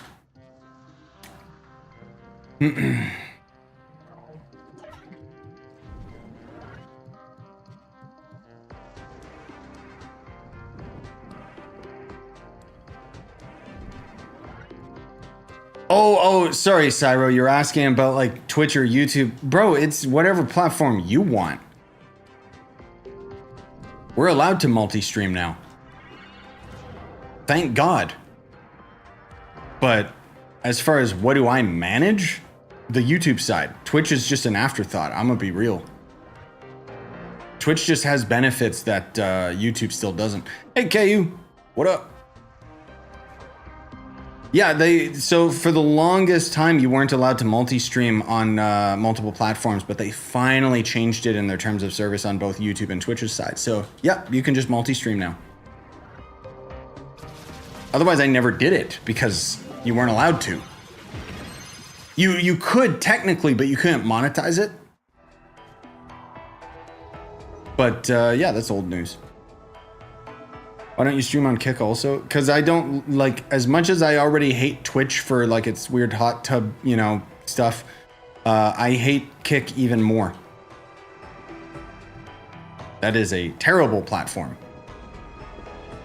Honestly, you don't get views on Kick for video games because gambling. Oh, Kick is run by a casino and it's, Later, great. Have a good one, man. Yeah, technically I should probably just be on all platforms, but it's too much to manage, man. And Kick's run by a casino, like no joke. So that's why all the content on it is just gambling.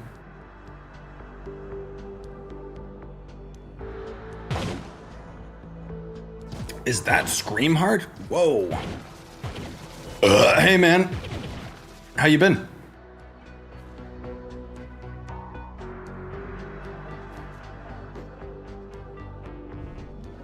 I still love your dragon.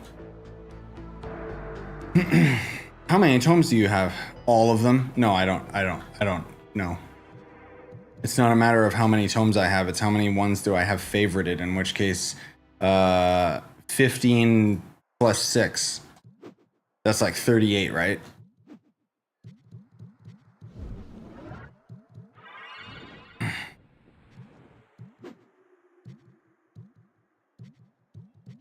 Too many chats anyway, I switched to YouTube. That No, again, be on whichever platform you want, man. The only thing that I like, okay, I don't like Twitch just because generally speaking, like the platform itself is, yeah, it's not the greatest. But again, it still does a lot of things better than YouTube. The one thing that I hate about it is how it handles ads, like how it just bombards you guys sometimes, even though I have the setting like really low. But okay, whatever. I guess they gotta get their subs somehow.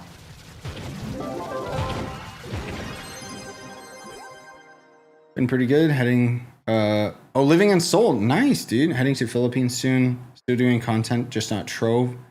Did do a Trove stream for the first time in years, though, so that was interesting. Nice, man. Yeah, what have you been, what content you been up to?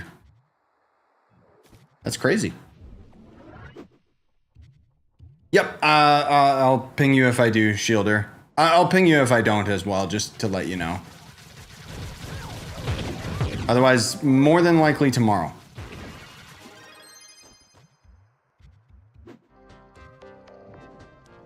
Finally made 45k, though no luck on C5 yet. Well, still, that's a big moment, man.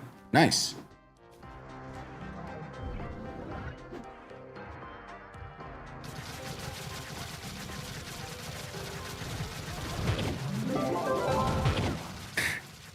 Crafted the Bard. Found out I spent 4 million flux on a class I'm never gonna play again. But mastery, yeah, you do it for the mastery.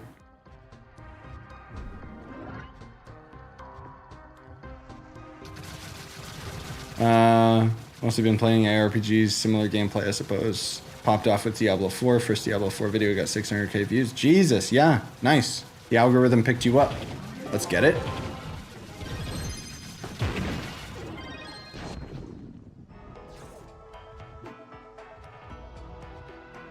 I just wish there was a game that I could get into that would last long, because when I don't know if you were talking about like when Diablo 4 first came out or whatever, but whew, that end game was pretty much non-existent, so I just stopped playing it. Got bored. But yeah, congrats, man. That's awesome. It's kind of the only it's kind of the only problem with Trove, right? Is it's like there's not as much of a community around it.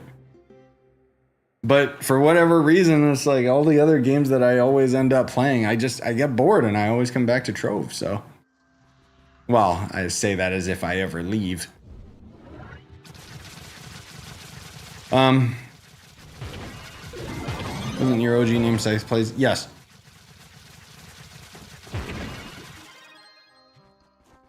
Yeah, that's me.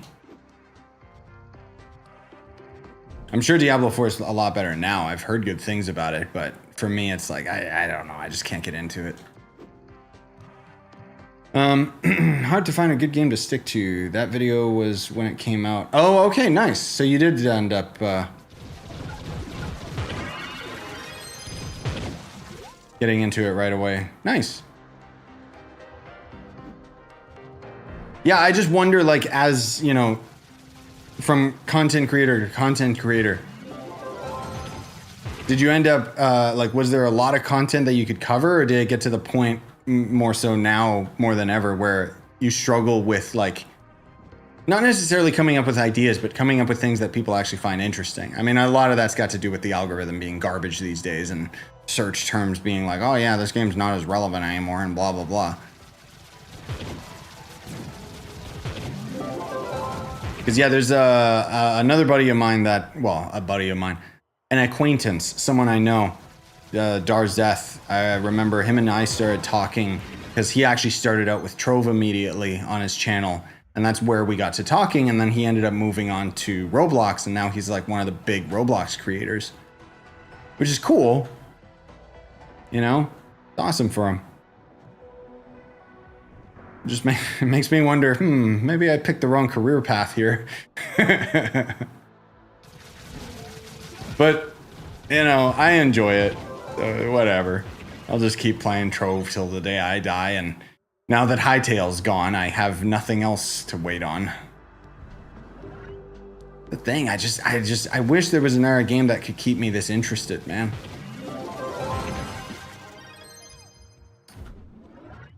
It's harder when there's not many changes. Yeah, I make guides mostly so I can at least update each season.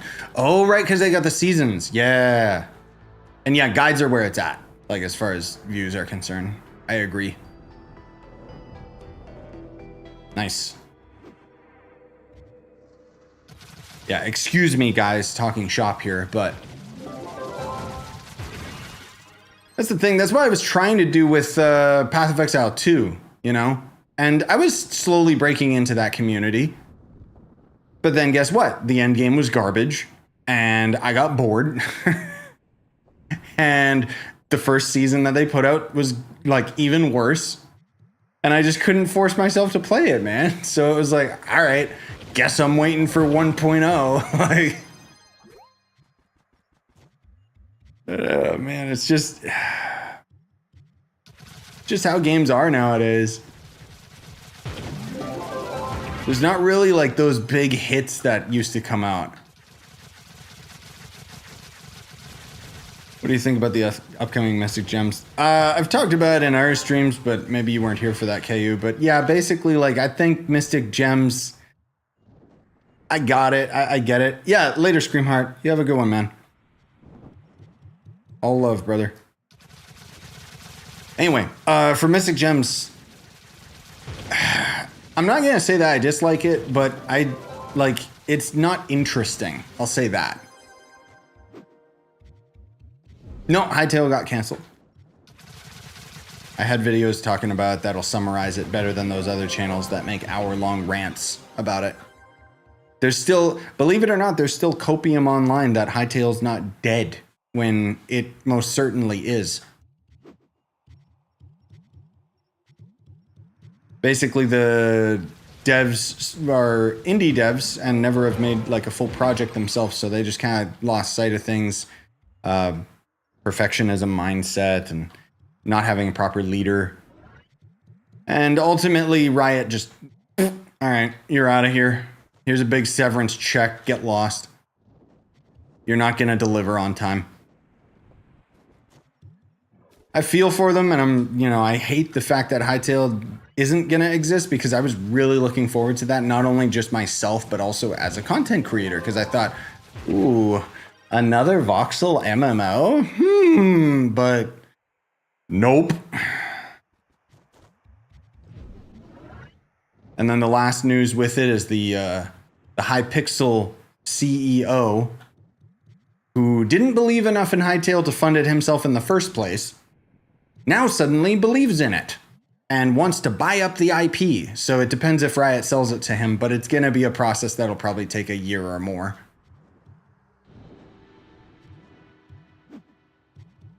Which is disappointing, because I think that if they just released Hightail into early access, it was already good enough. And apparently, the whole debacle of what happened with it was they wanted to make a new game engine so that it would end up having cross-play, cross-save, and launching on console. And I thought, oh, that's great. Little did I know that the devs themselves didn't know how to make a game engine. And apparently it wasn't even Riot that forced them to do it. It was their own decision. So it was like, oh, okay, these guys have no idea what they're doing. They're out of their depth. Because apparently Riot's very hands-off, which, yeah, that is not good. It's the same reason why Xbox keeps firing studios, because they buy up these studios, they're hands-off, let them do their own thing, but without proper leadership, these studios don't know what they're doing. Yep, Riot, Tencent, Riot. They owned Hightail, which you would have thought would have been a done deal, because they would have had like all the funding. Also, welcome back, great. And then, nope. But all the Hightail stuff's old news. Disappointing. All they got to do is make better Minecraft. And I don't know why nobody can do it. It's not even that hard. If I knew how to make a video game, I could do it. Not really, but you just take Minecraft, but then you make it more focused on adventuring and loot and give it a better game loop with dungeons and dailies and, you know, make it more like an RPG. Wow, instant success. Now all we can really hope for is Notch making the spiritual successor to Minecraft himself. It's real, actually. And then otherwise, not that it's in the same vein, but I still really am waiting for Light No Fire from the No Man's Sky devs. Because that one looks like No Man's Sky, but it's medieval and it's more dungeon RPG focused. Hopefully, versus crafting and spending time in UIs.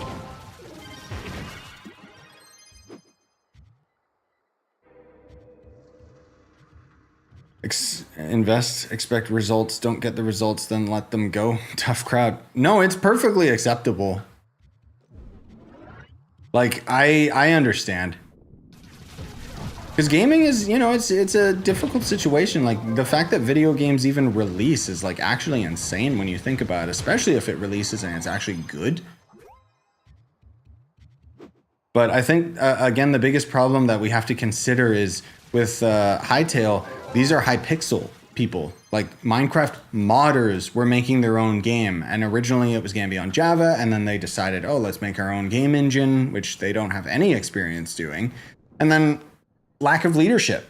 You know, somebody wasn't realistically painting them a picture of like, okay, here's the goal that we're aiming for right now. And then the irony is the Hypixel CEO, who's, you know, hoping to buy Hightail back, will more than likely he wants to buy it back because, let's say, 30-40% of the game is already done and Riot paid for it. So now if he can end up buying it up, that's a bargain for him long term. But he seems like he knows what he's doing, because he was talking about actually, you know, rush the game into early access, get it crowdfunded, all this stuff, and develop it alongside the community. And it's like, yeah, I don't know why they weren't doing that to begin with. Because in their blog post, they kept talking about how, like, oh, Hightail's got testers and all this stuff. And it's like, internal testers and developers. That does not count as saying that the game is playable. Anyways, more important, Caillou coming in the clutch with the gifted memberships. Thank you, my man. Genuinely. You've been very generous this month, and I appreciate it. How many upgrades you got on your Mystic gear? One? Yeah, just one. I wonder if I can get another one. Copy the world ID so I can come back here.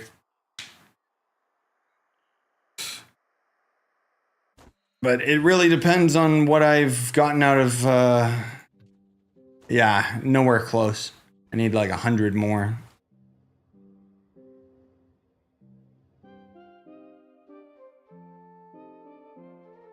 So unless, you know, hack bug event might help. I don't know. No, I just got the weapon. I could have gotten a couple pieces to Mystic just to say I've got Mystic, but it's better overall to just level the weapon. Technically, I could probably upgrade like my face or hat or something, but I'm probably not going to touch Mystic until it's craftable or something makes it a lot easier.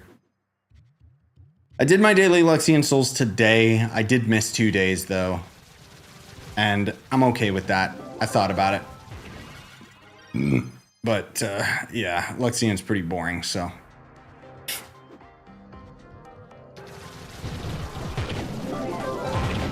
I got Mystic 1-star weapon. Can't force myself to grind depths for the rest of my life. Nope, I know. I haven't even touched the depths.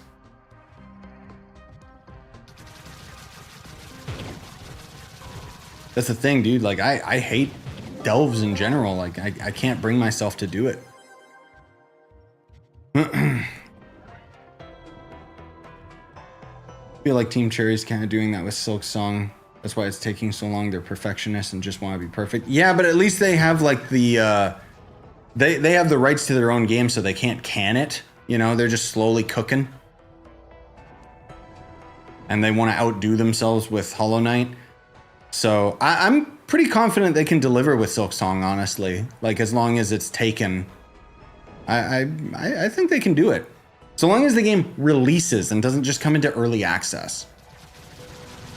Maybe that's why it's taking so long, you know?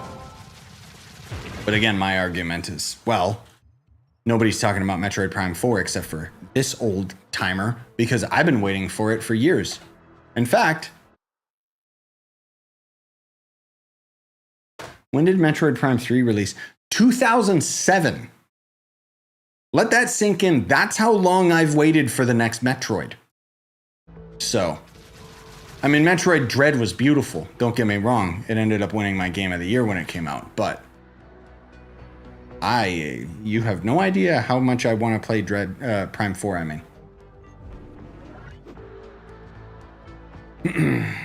That's why we have Minecraft mods, even those are somewhat iffy. I've talked about it before, I'll say it again. The one thing that I hate about Minecraft mods is that nobody, for some reason, nobody is developing an overhaul mod for Minecraft. It's always just these small little things, and then a mod pack which just combines a bunch of different mods that don't play well together. If I knew the first thing about modding for Minecraft, or had like a team of people modding stuff for Minecraft, I would make an overhaul mod that has like balanced and focus, you know?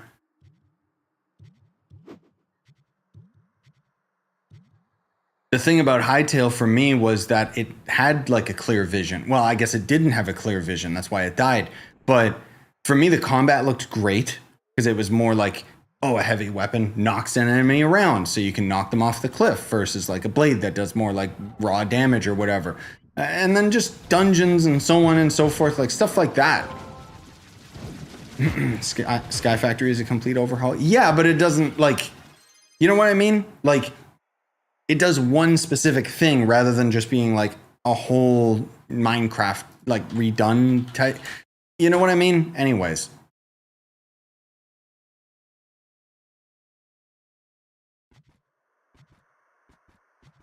Still waiting on GTA 6. Yeah, I mean, yeah. I keep forgetting, let's be real. That's what the channel is going to turn into. I'm going to play GTA 6 forever. I already have, I can't even tell you how many hours in GTA 5. But that was also, when I was trying to be family friendly. Not to mention all the licensed music on GTA 5. So it was like, oh, I can't cover this game. And then I tried to make a playthrough that was completely like family friendly and censored, but it required so much editing that I eventually canceled it. Case in point is with GTA 6. Yeah, that'll probably end up being a mainline game on the channel. And so long as they keep the updates rolling out or whatever, like I think I could probably stay interested in that game for a very, very long time. And especially once the online comes out, depending how monetized and predatory it is. Because let's be real, it's going to be bad.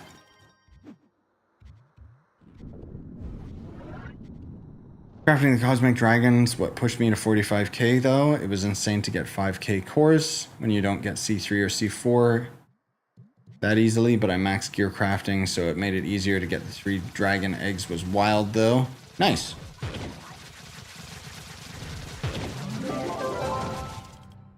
What about Vintage Story? Yeah, Vintage Story is kind of like that. Like, that's like a big Minecraft overhaul that became its own game.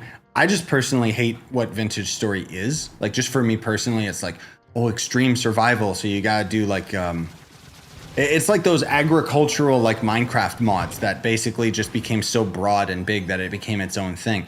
Great for people that like the hardcore survival thing, but for me, nah.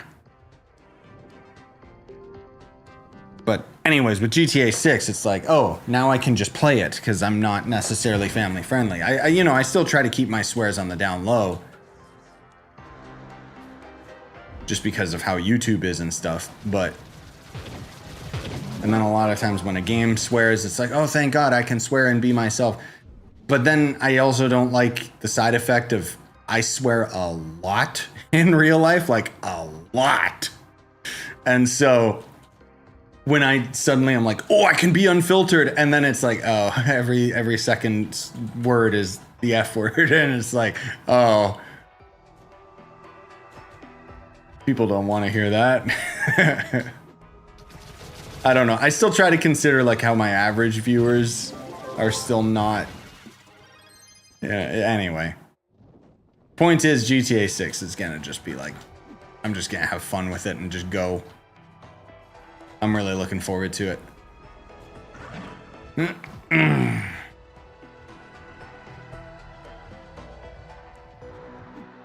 Got into a huge argument with some club mates. What ally do you think is better for min-maxing a boomer build? Fire Beast or Scorpius? Fire Beast, 100%.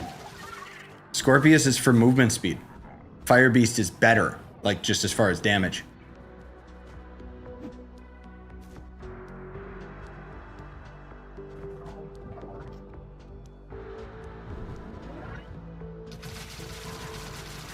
Also, going back to your Sky Factory thing, great. I don't know what that is. Is that like that a server or something? I guess the point that I was trying to make with like a fully overhauled Minecraft mod is roguelike dungeons. Something like that, you know? It's just a mod pack of conflicting mods that have like, oh, this one's just got stronger gear than the other one. That's kind of what I mean when I say like how it has no cohesion. Because, I mean, look at me. I just want to kill things and get loot. Why did you decide to be family friendly in the first place? Was it better for sponsors or just how you want to build your brand? Mostly the latter. At the time, all the content creators were just swearing constantly, so I thought that it was something that could kind of differentiate me from the crowd. But also, it was just like at the time, I didn't like that everyone swore so much. Because a lot of times, the playthroughs that I would be watching would be like... There was two main things that I really wanted to do differently when I started with YouTube. One was when I would watch people do playthroughs and they would randomly get stuck on a puzzle for like an hour. I always edited that out of my videos. Always. Because it was just like, bro, get to the point, you know? The other thing was just the fact that you would be watching somebody play through a game, and, you know, YouTube was very different back then. You could just upload a 20-minute video and that was it. You didn't have to do this whole rush through the game as quick as possible or have like 20 hours cut down to 2 hours or 2 minutes type of video type stuff. And so you'd be watching these people play through a game and, you know, they'd have like maybe a 20-30 minute video just playing through the whole game, and then they randomly, just out of nowhere, would just drop like one F-bomb or some swear or something. And it was just like so out of place for it to just happen randomly once. So that's why I, you know, that was one of the reasons why I just thought like, come on, man. Like I always swore myself, like in real life. Of course, I'm a normal human being.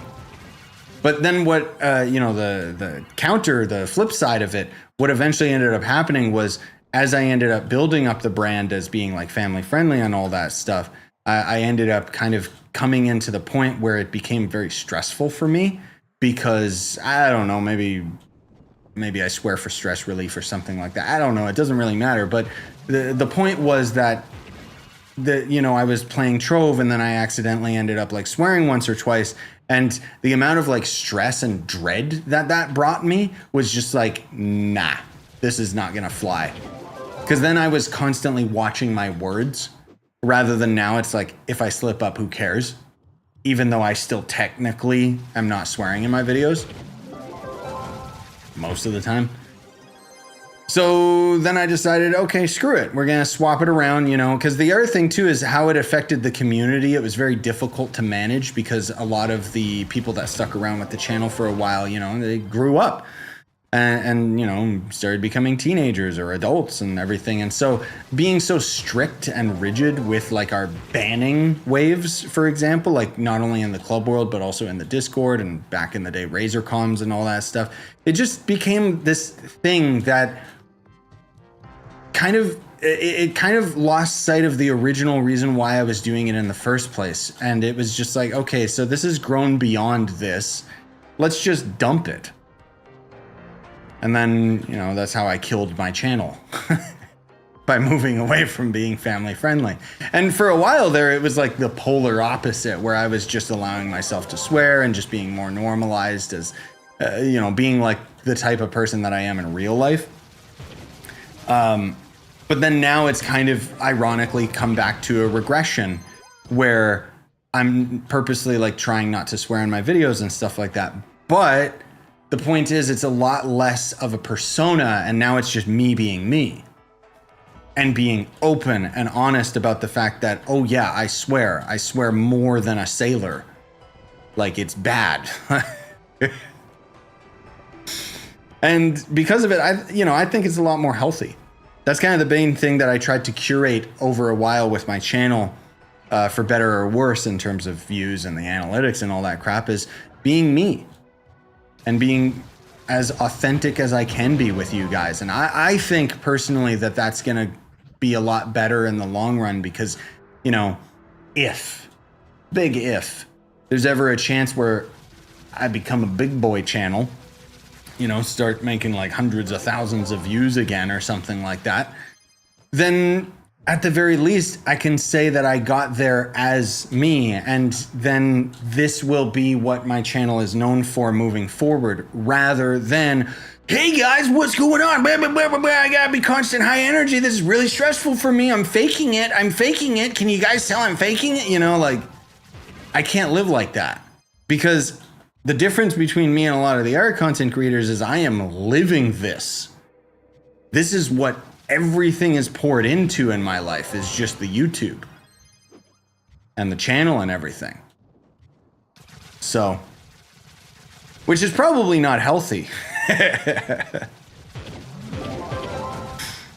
Anyways, long-winded answer. But anyway, hey Tofu. Yeah, like I didn't, like, let me just say it this way. I know it's gonna sound a little bit weird, but if I ever ended up becoming like a big famous channel, I want to be famous for this type of me rather than the old me, like how I was on the channel.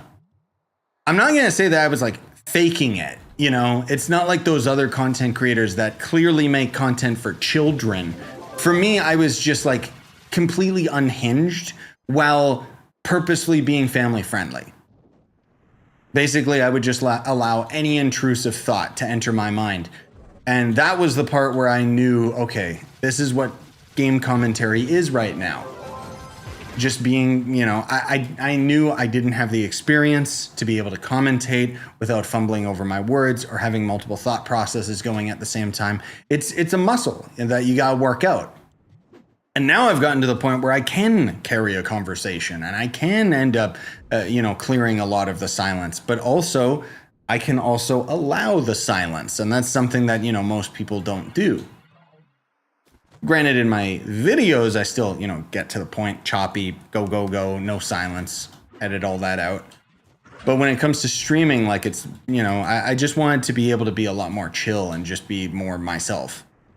And again, it has had its negative side effects with the channel because, you know, as I shattered the family-friendly vibes, I lost a lot of the younger audience and, you know, the parents that would watch my videos with their kids and stuff.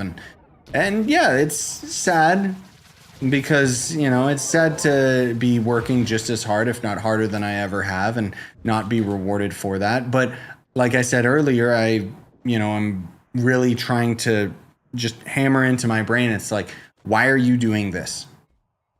Why are you doing YouTube? Is it for the money? No, that was just always a fortunate side effect.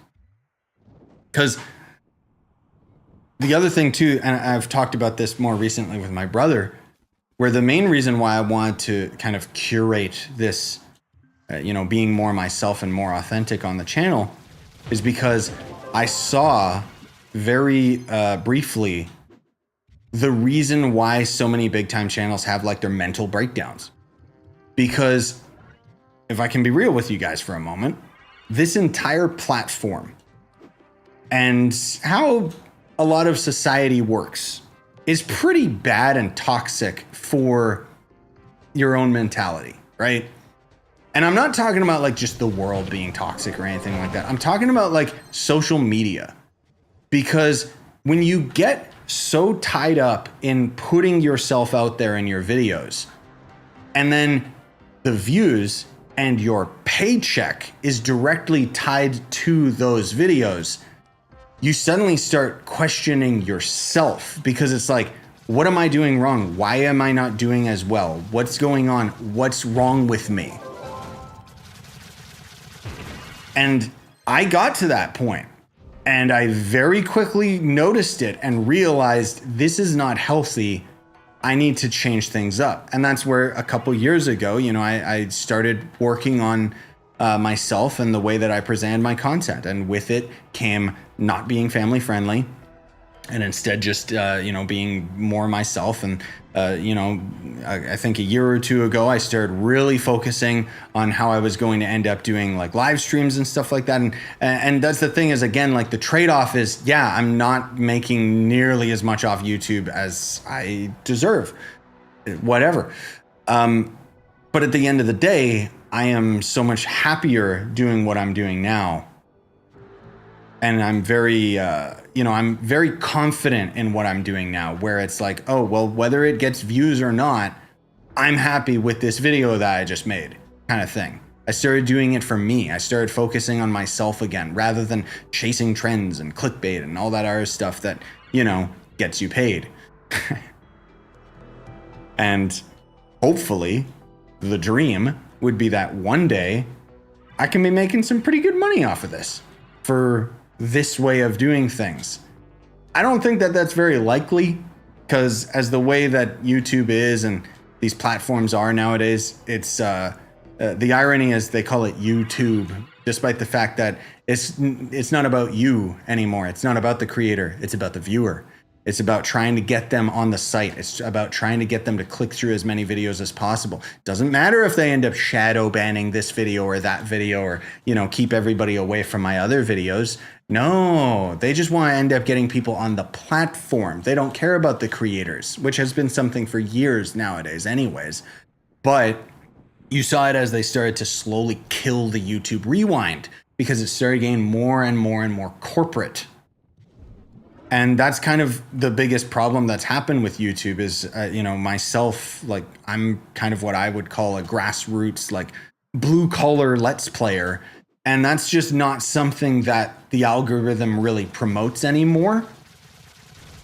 And so that's why, like, a lot of times when I end up doing like a playthrough of a game that I know is not going to perform well, it's like, okay, well, am I going to end up putting all this work and effort into it to make it something more digestible, or is it just going to end up being a full, here's a 10-hour playthrough, guys, you know?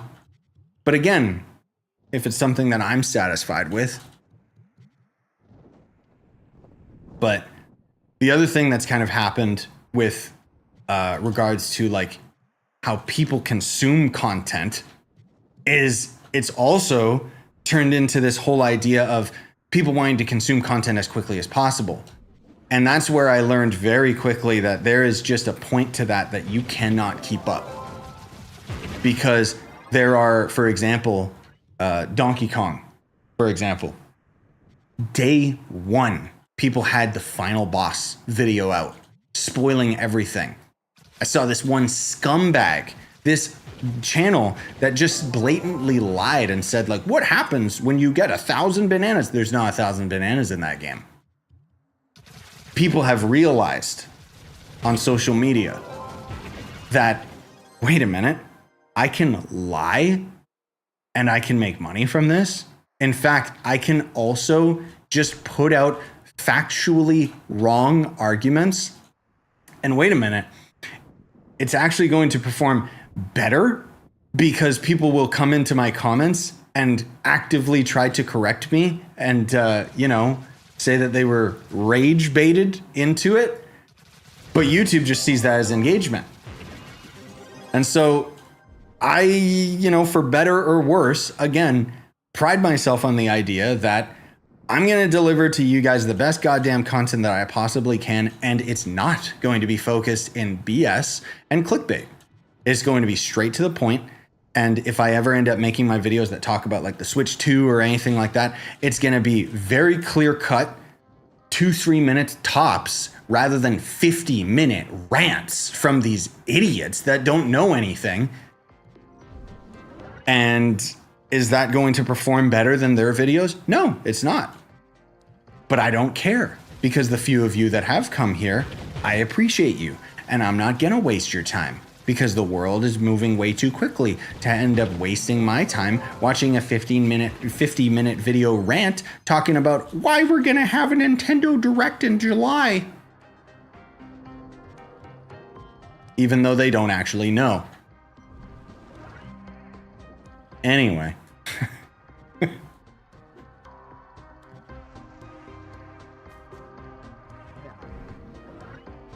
Hello, Goblin Gamers. Didn't they make costumes with Patrolsley sells one at a time? Why are you farming Sunfez Dungeon? Yeah, so if you're still here, Nimble, after that long rant, I'm still just grinding these because I just find it fun. And because I can still get rare items out of this that might end up selling after the event has long passed on. You never know. But I'm just kind of a collector freak, so it's like, all right. Yep, YouTube has changed their CEO multiple times, which is probably why it's so bad.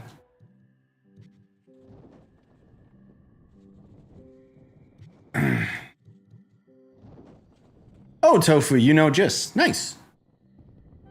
Yeah, I finally actually, I talked with him in the Discord the other day, and he was like, I don't think I've ever actually talked with you. And I was like, oh. Then he left because I banned him. I'm kidding. I know him and I are probably on opposite schedules because he came in at an awkward hour. But yeah, he's a cool dude.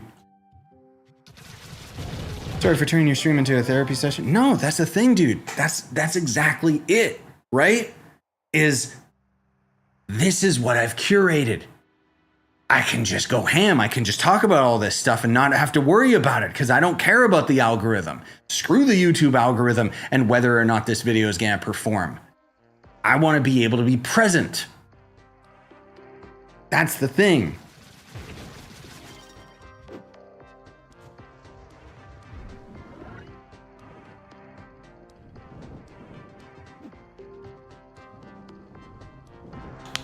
Ignorance is bliss or whatever. Yeah.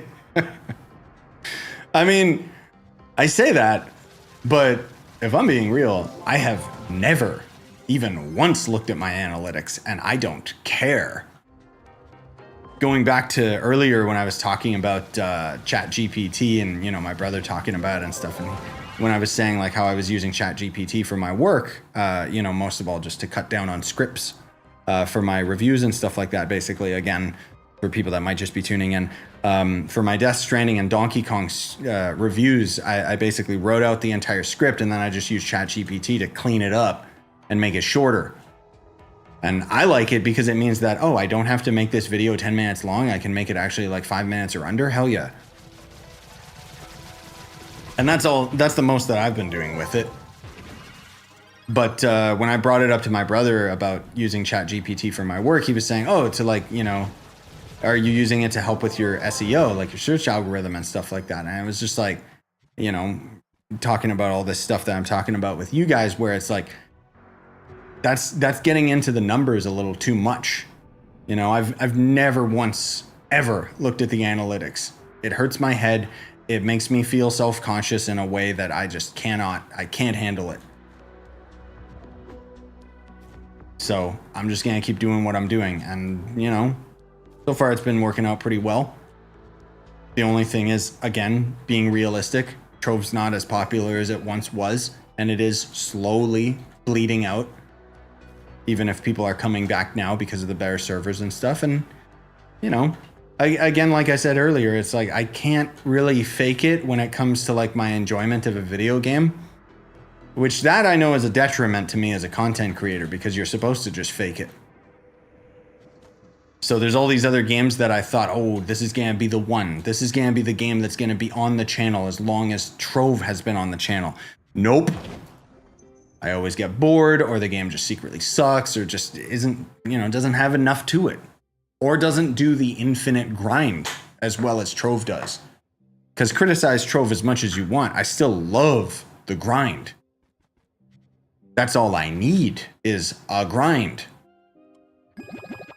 That's all I was hoping for with Hightail was, oh yeah, if I can just explore the world and slowly accumulate items, that's all I need, brother. In Trove, like, watch my personal chest video. This is my happy place. Having all of this crap. That's all it takes for me. But I'm also realistic, because then there's other games like, if it was just about numbers going up. Yeah, Light No Fire, bro, I'm waiting for that game. I really hope that game delivers. But at the very least, I know that with Light No Fire, I'm hoping that I'm hoping it's fun enough that I can stay engaged with it long term, because we've seen what they did with No Man's Sky. So I'm confident in Light No Fire's future. My main issue is that with No Man's Sky, I actually liked it better day one with the patch that everyone hated and refunded the game for. Because back then, the game was more about exploration and exploring planets and mining stuff. Versus nowadays, you spend way too much time in your UI and building your base. Like, I don't care. I want to see new planets. Yeah, if you got Paragon pins, sure, you can throw them down. I should probably throw down these stupid Yabnata ones, if I'm being honest, because otherwise I'm probably going to forget. But, yeah, you know what? What do you say we throw down the Yabnatas?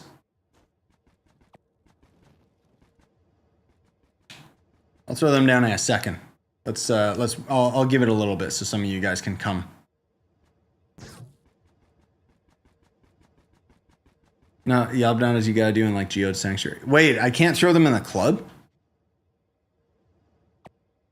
Oh, you can't use them in a club world? What? That's stupid. I guess I can throw them in the hub, but that's dumb. All right, well, I'll stand in the hub, and maybe if this world's not full, you guys can join me. I don't know. That's dumb. I think the exact reason why I watch you for so long as I have is because you're more real than most and not trying to actively provoke people. Thanks, man. I mean, that's just me, but no, thanks. Seriously. I appreciate that. I think that's the one thing that even when I was first starting with YouTube, I remember thinking how much I disliked how content creators would often just ignore chat or feel like they're detached from it, But it's another person. Like, I know that you guys are another person on the other line, even though it's just a text box, right? So, to me, like, that was always... I understand when chat's going a mile a minute, you can't keep track of it. I get it. Also, it can be distracting, depending on the game. Like, if I'm playing Zelda, I didn't do Tears of the Kingdom live because I didn't want people spoiling stuff in chat. I just wanted to experience the game, Because otherwise, when I'm live streaming, I obviously, I'm very engaged with you guys and want to talk. Hey, Atro. Oh, yeah. Yeah, let's, yeah. Here, let's do, what did the dev show us the other day? This. We'll go down here so that, as Atro said, it doesn't get diluted from other people. Wait, where are you, Atro? Oh. Sorry, guys. I didn't know. I thought Atro was in my hub world area. So you guys will have to join me again. Good God, the game is dying. What's happening? Oh. I mean, that's a bit extreme, but sure. Yeah, I'll do accept all friends again, but yeah, this way nobody can leech the loot. It'll just be you guys. How do I add you? Just Scyushi. Also, somebody asked about Warframe. Yes, I think I have hundreds of Warframe videos actually, but eventually I got bored with it. I stopped playing. I didn't like where it went. Maybe not hundreds, but over 100 for sure. I actually played that game on the channel for a while. Same with Destiny 2, actually. Destiny wasn't as long though, because that game loop got old fast. Oh, am I supposed to look at this cornerstone? Yeah, it's pretty sick, I guess. Wait, where's this giant ramen bowl prop? Or, well, not ramen, that's rice, but I want it. Dude, now I'm hungry. Ugh. Yeah, we'll wrap up after these pins, guys. I'll wait a little bit longer here. New Year event decoration. Oh, man. I need it. Not really. Where am I going to put it? In my butt. Hey, pizza. God damn, I want pizza. You have no idea how long it's been since I had pizza, dude. Crazy me, over 10 years ago, I'd watched one of your first videos in Trove in 2015. And now here we are, 10 years later. Yeah. I know, it's nuts. Oh, all right. I guess we're doing it, boys. Okay, let me start recording just for a clip here. Goodbye, Yabnadas. Goodbye. Now, I don't think that we can get anything like big out of these, but we can get some resources from or for Mystic. So maybe I would end up getting enough that I could end up getting. Oh, I just got 6 Yabnata mounts. But maybe I can upgrade my weapon, which would be cool. Highly doubt it. Yeah, those resources aren't bad. Oh, Yabnata head. Nice. I'm glad that I got that Yabnata mount for 2 flux. Super style stash, not bad. Quite a bit of resources out of these, honestly. It's not gonna be enough to throw me into the entry at all for the giveaway. Honestly, if I got the, if I did win and get the giveaway, like if they gave me a code, oh man, I'd love to give away a Yavaki. Okay, well, that's it for my pins there. What is this? Oh, I already have the head in my collection. Nah. Got a style stash, got an eggy. Got a couple mounts. Sweet. So I can sell some of those. Where's a personal chest? I want to throw down more goodies.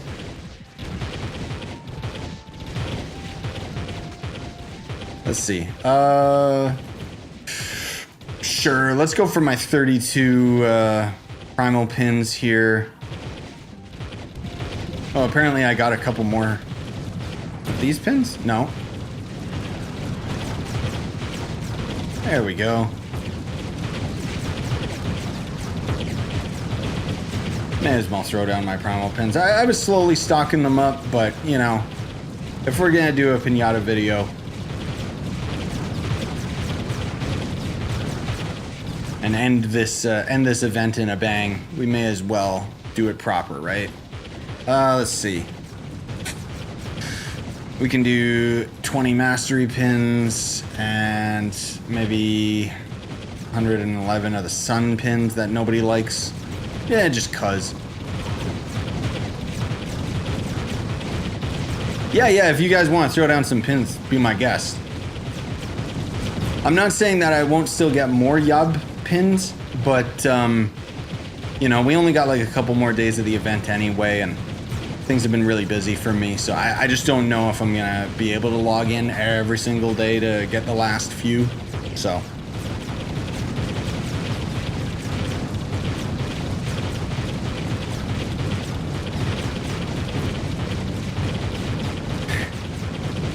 If you end up giving away a Yavaki, there's a higher chance that I win it. Ah, yes. Yeah, I guess that would be true, technically. The odds would be a lot better for me to give one away.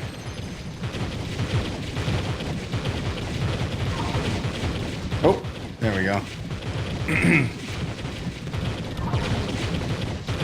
Yeah, you'll be missed, Sunfest. Or sorry, the 10-year event. Genuinely a good event. Like, some people were dogging on it. I do think they kind of flopped a little bit on the phases. There should have been perpetually like more and more items that we were able to craft throughout all of the phases. But generally speaking, I liked this event. You know, it was very simple.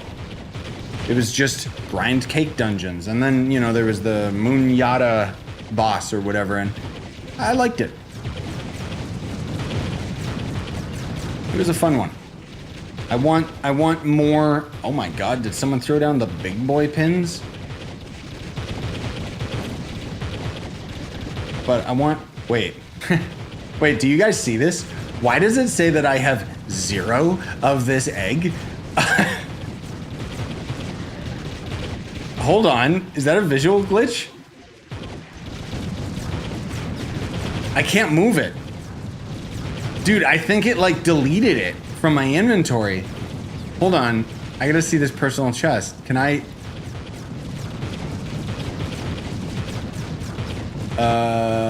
Where are my pin eggs? Yeah, so I've got 29, my face cam is blocking it. I'm gonna right click this. That item does not exist. That's what it says on the bottom right of my inventory. What if I sort? There it is. I have never seen that bug. I know what it was. It was like the item was secretly here, but it was invisible. But that was a new one. Jeez, that scared me. I thought I wouldn't have 30 of those eggs. Only 29. Oh my god, I'm gonna have to move my inventory around too, because I gotta put the Yabnadas here. Gross. Wait, why? Wait. Why are the Yabnada mounts not the heads like all of these? And then the head is the reversal? Okay. Good job, devs. Consistency. What is it? Apparently you don't know. Whatever. Anyway.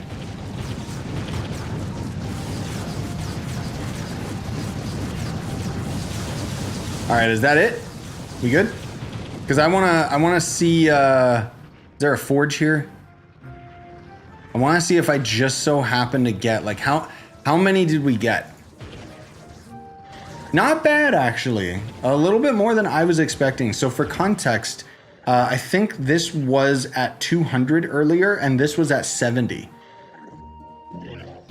So not a bad amount out of 100 of them. It's still terrible for like as far as buying them. Like don't buy them out of the cash shop at all, the Yabnadas. But yeah, not bad. Got me a little bit closer. Anyway, I'll have to organize my chest now and my stupid inventory. Blah. But yeah, thanks for that, guys. I think we'll call it here for the night so I can go get some food and get my butt to bed. Yeah, what's your username? I can invite you. Can you show your full Shadowhunter video or Shadowhunter build in a short video? Oh, like a short. That, you know what? That's a good idea. Let me write that down. I didn't even think about that.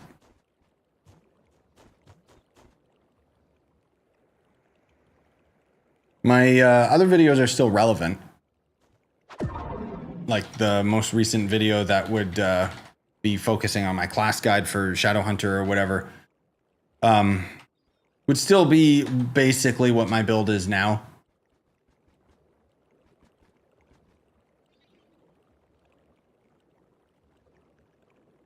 Just logged in.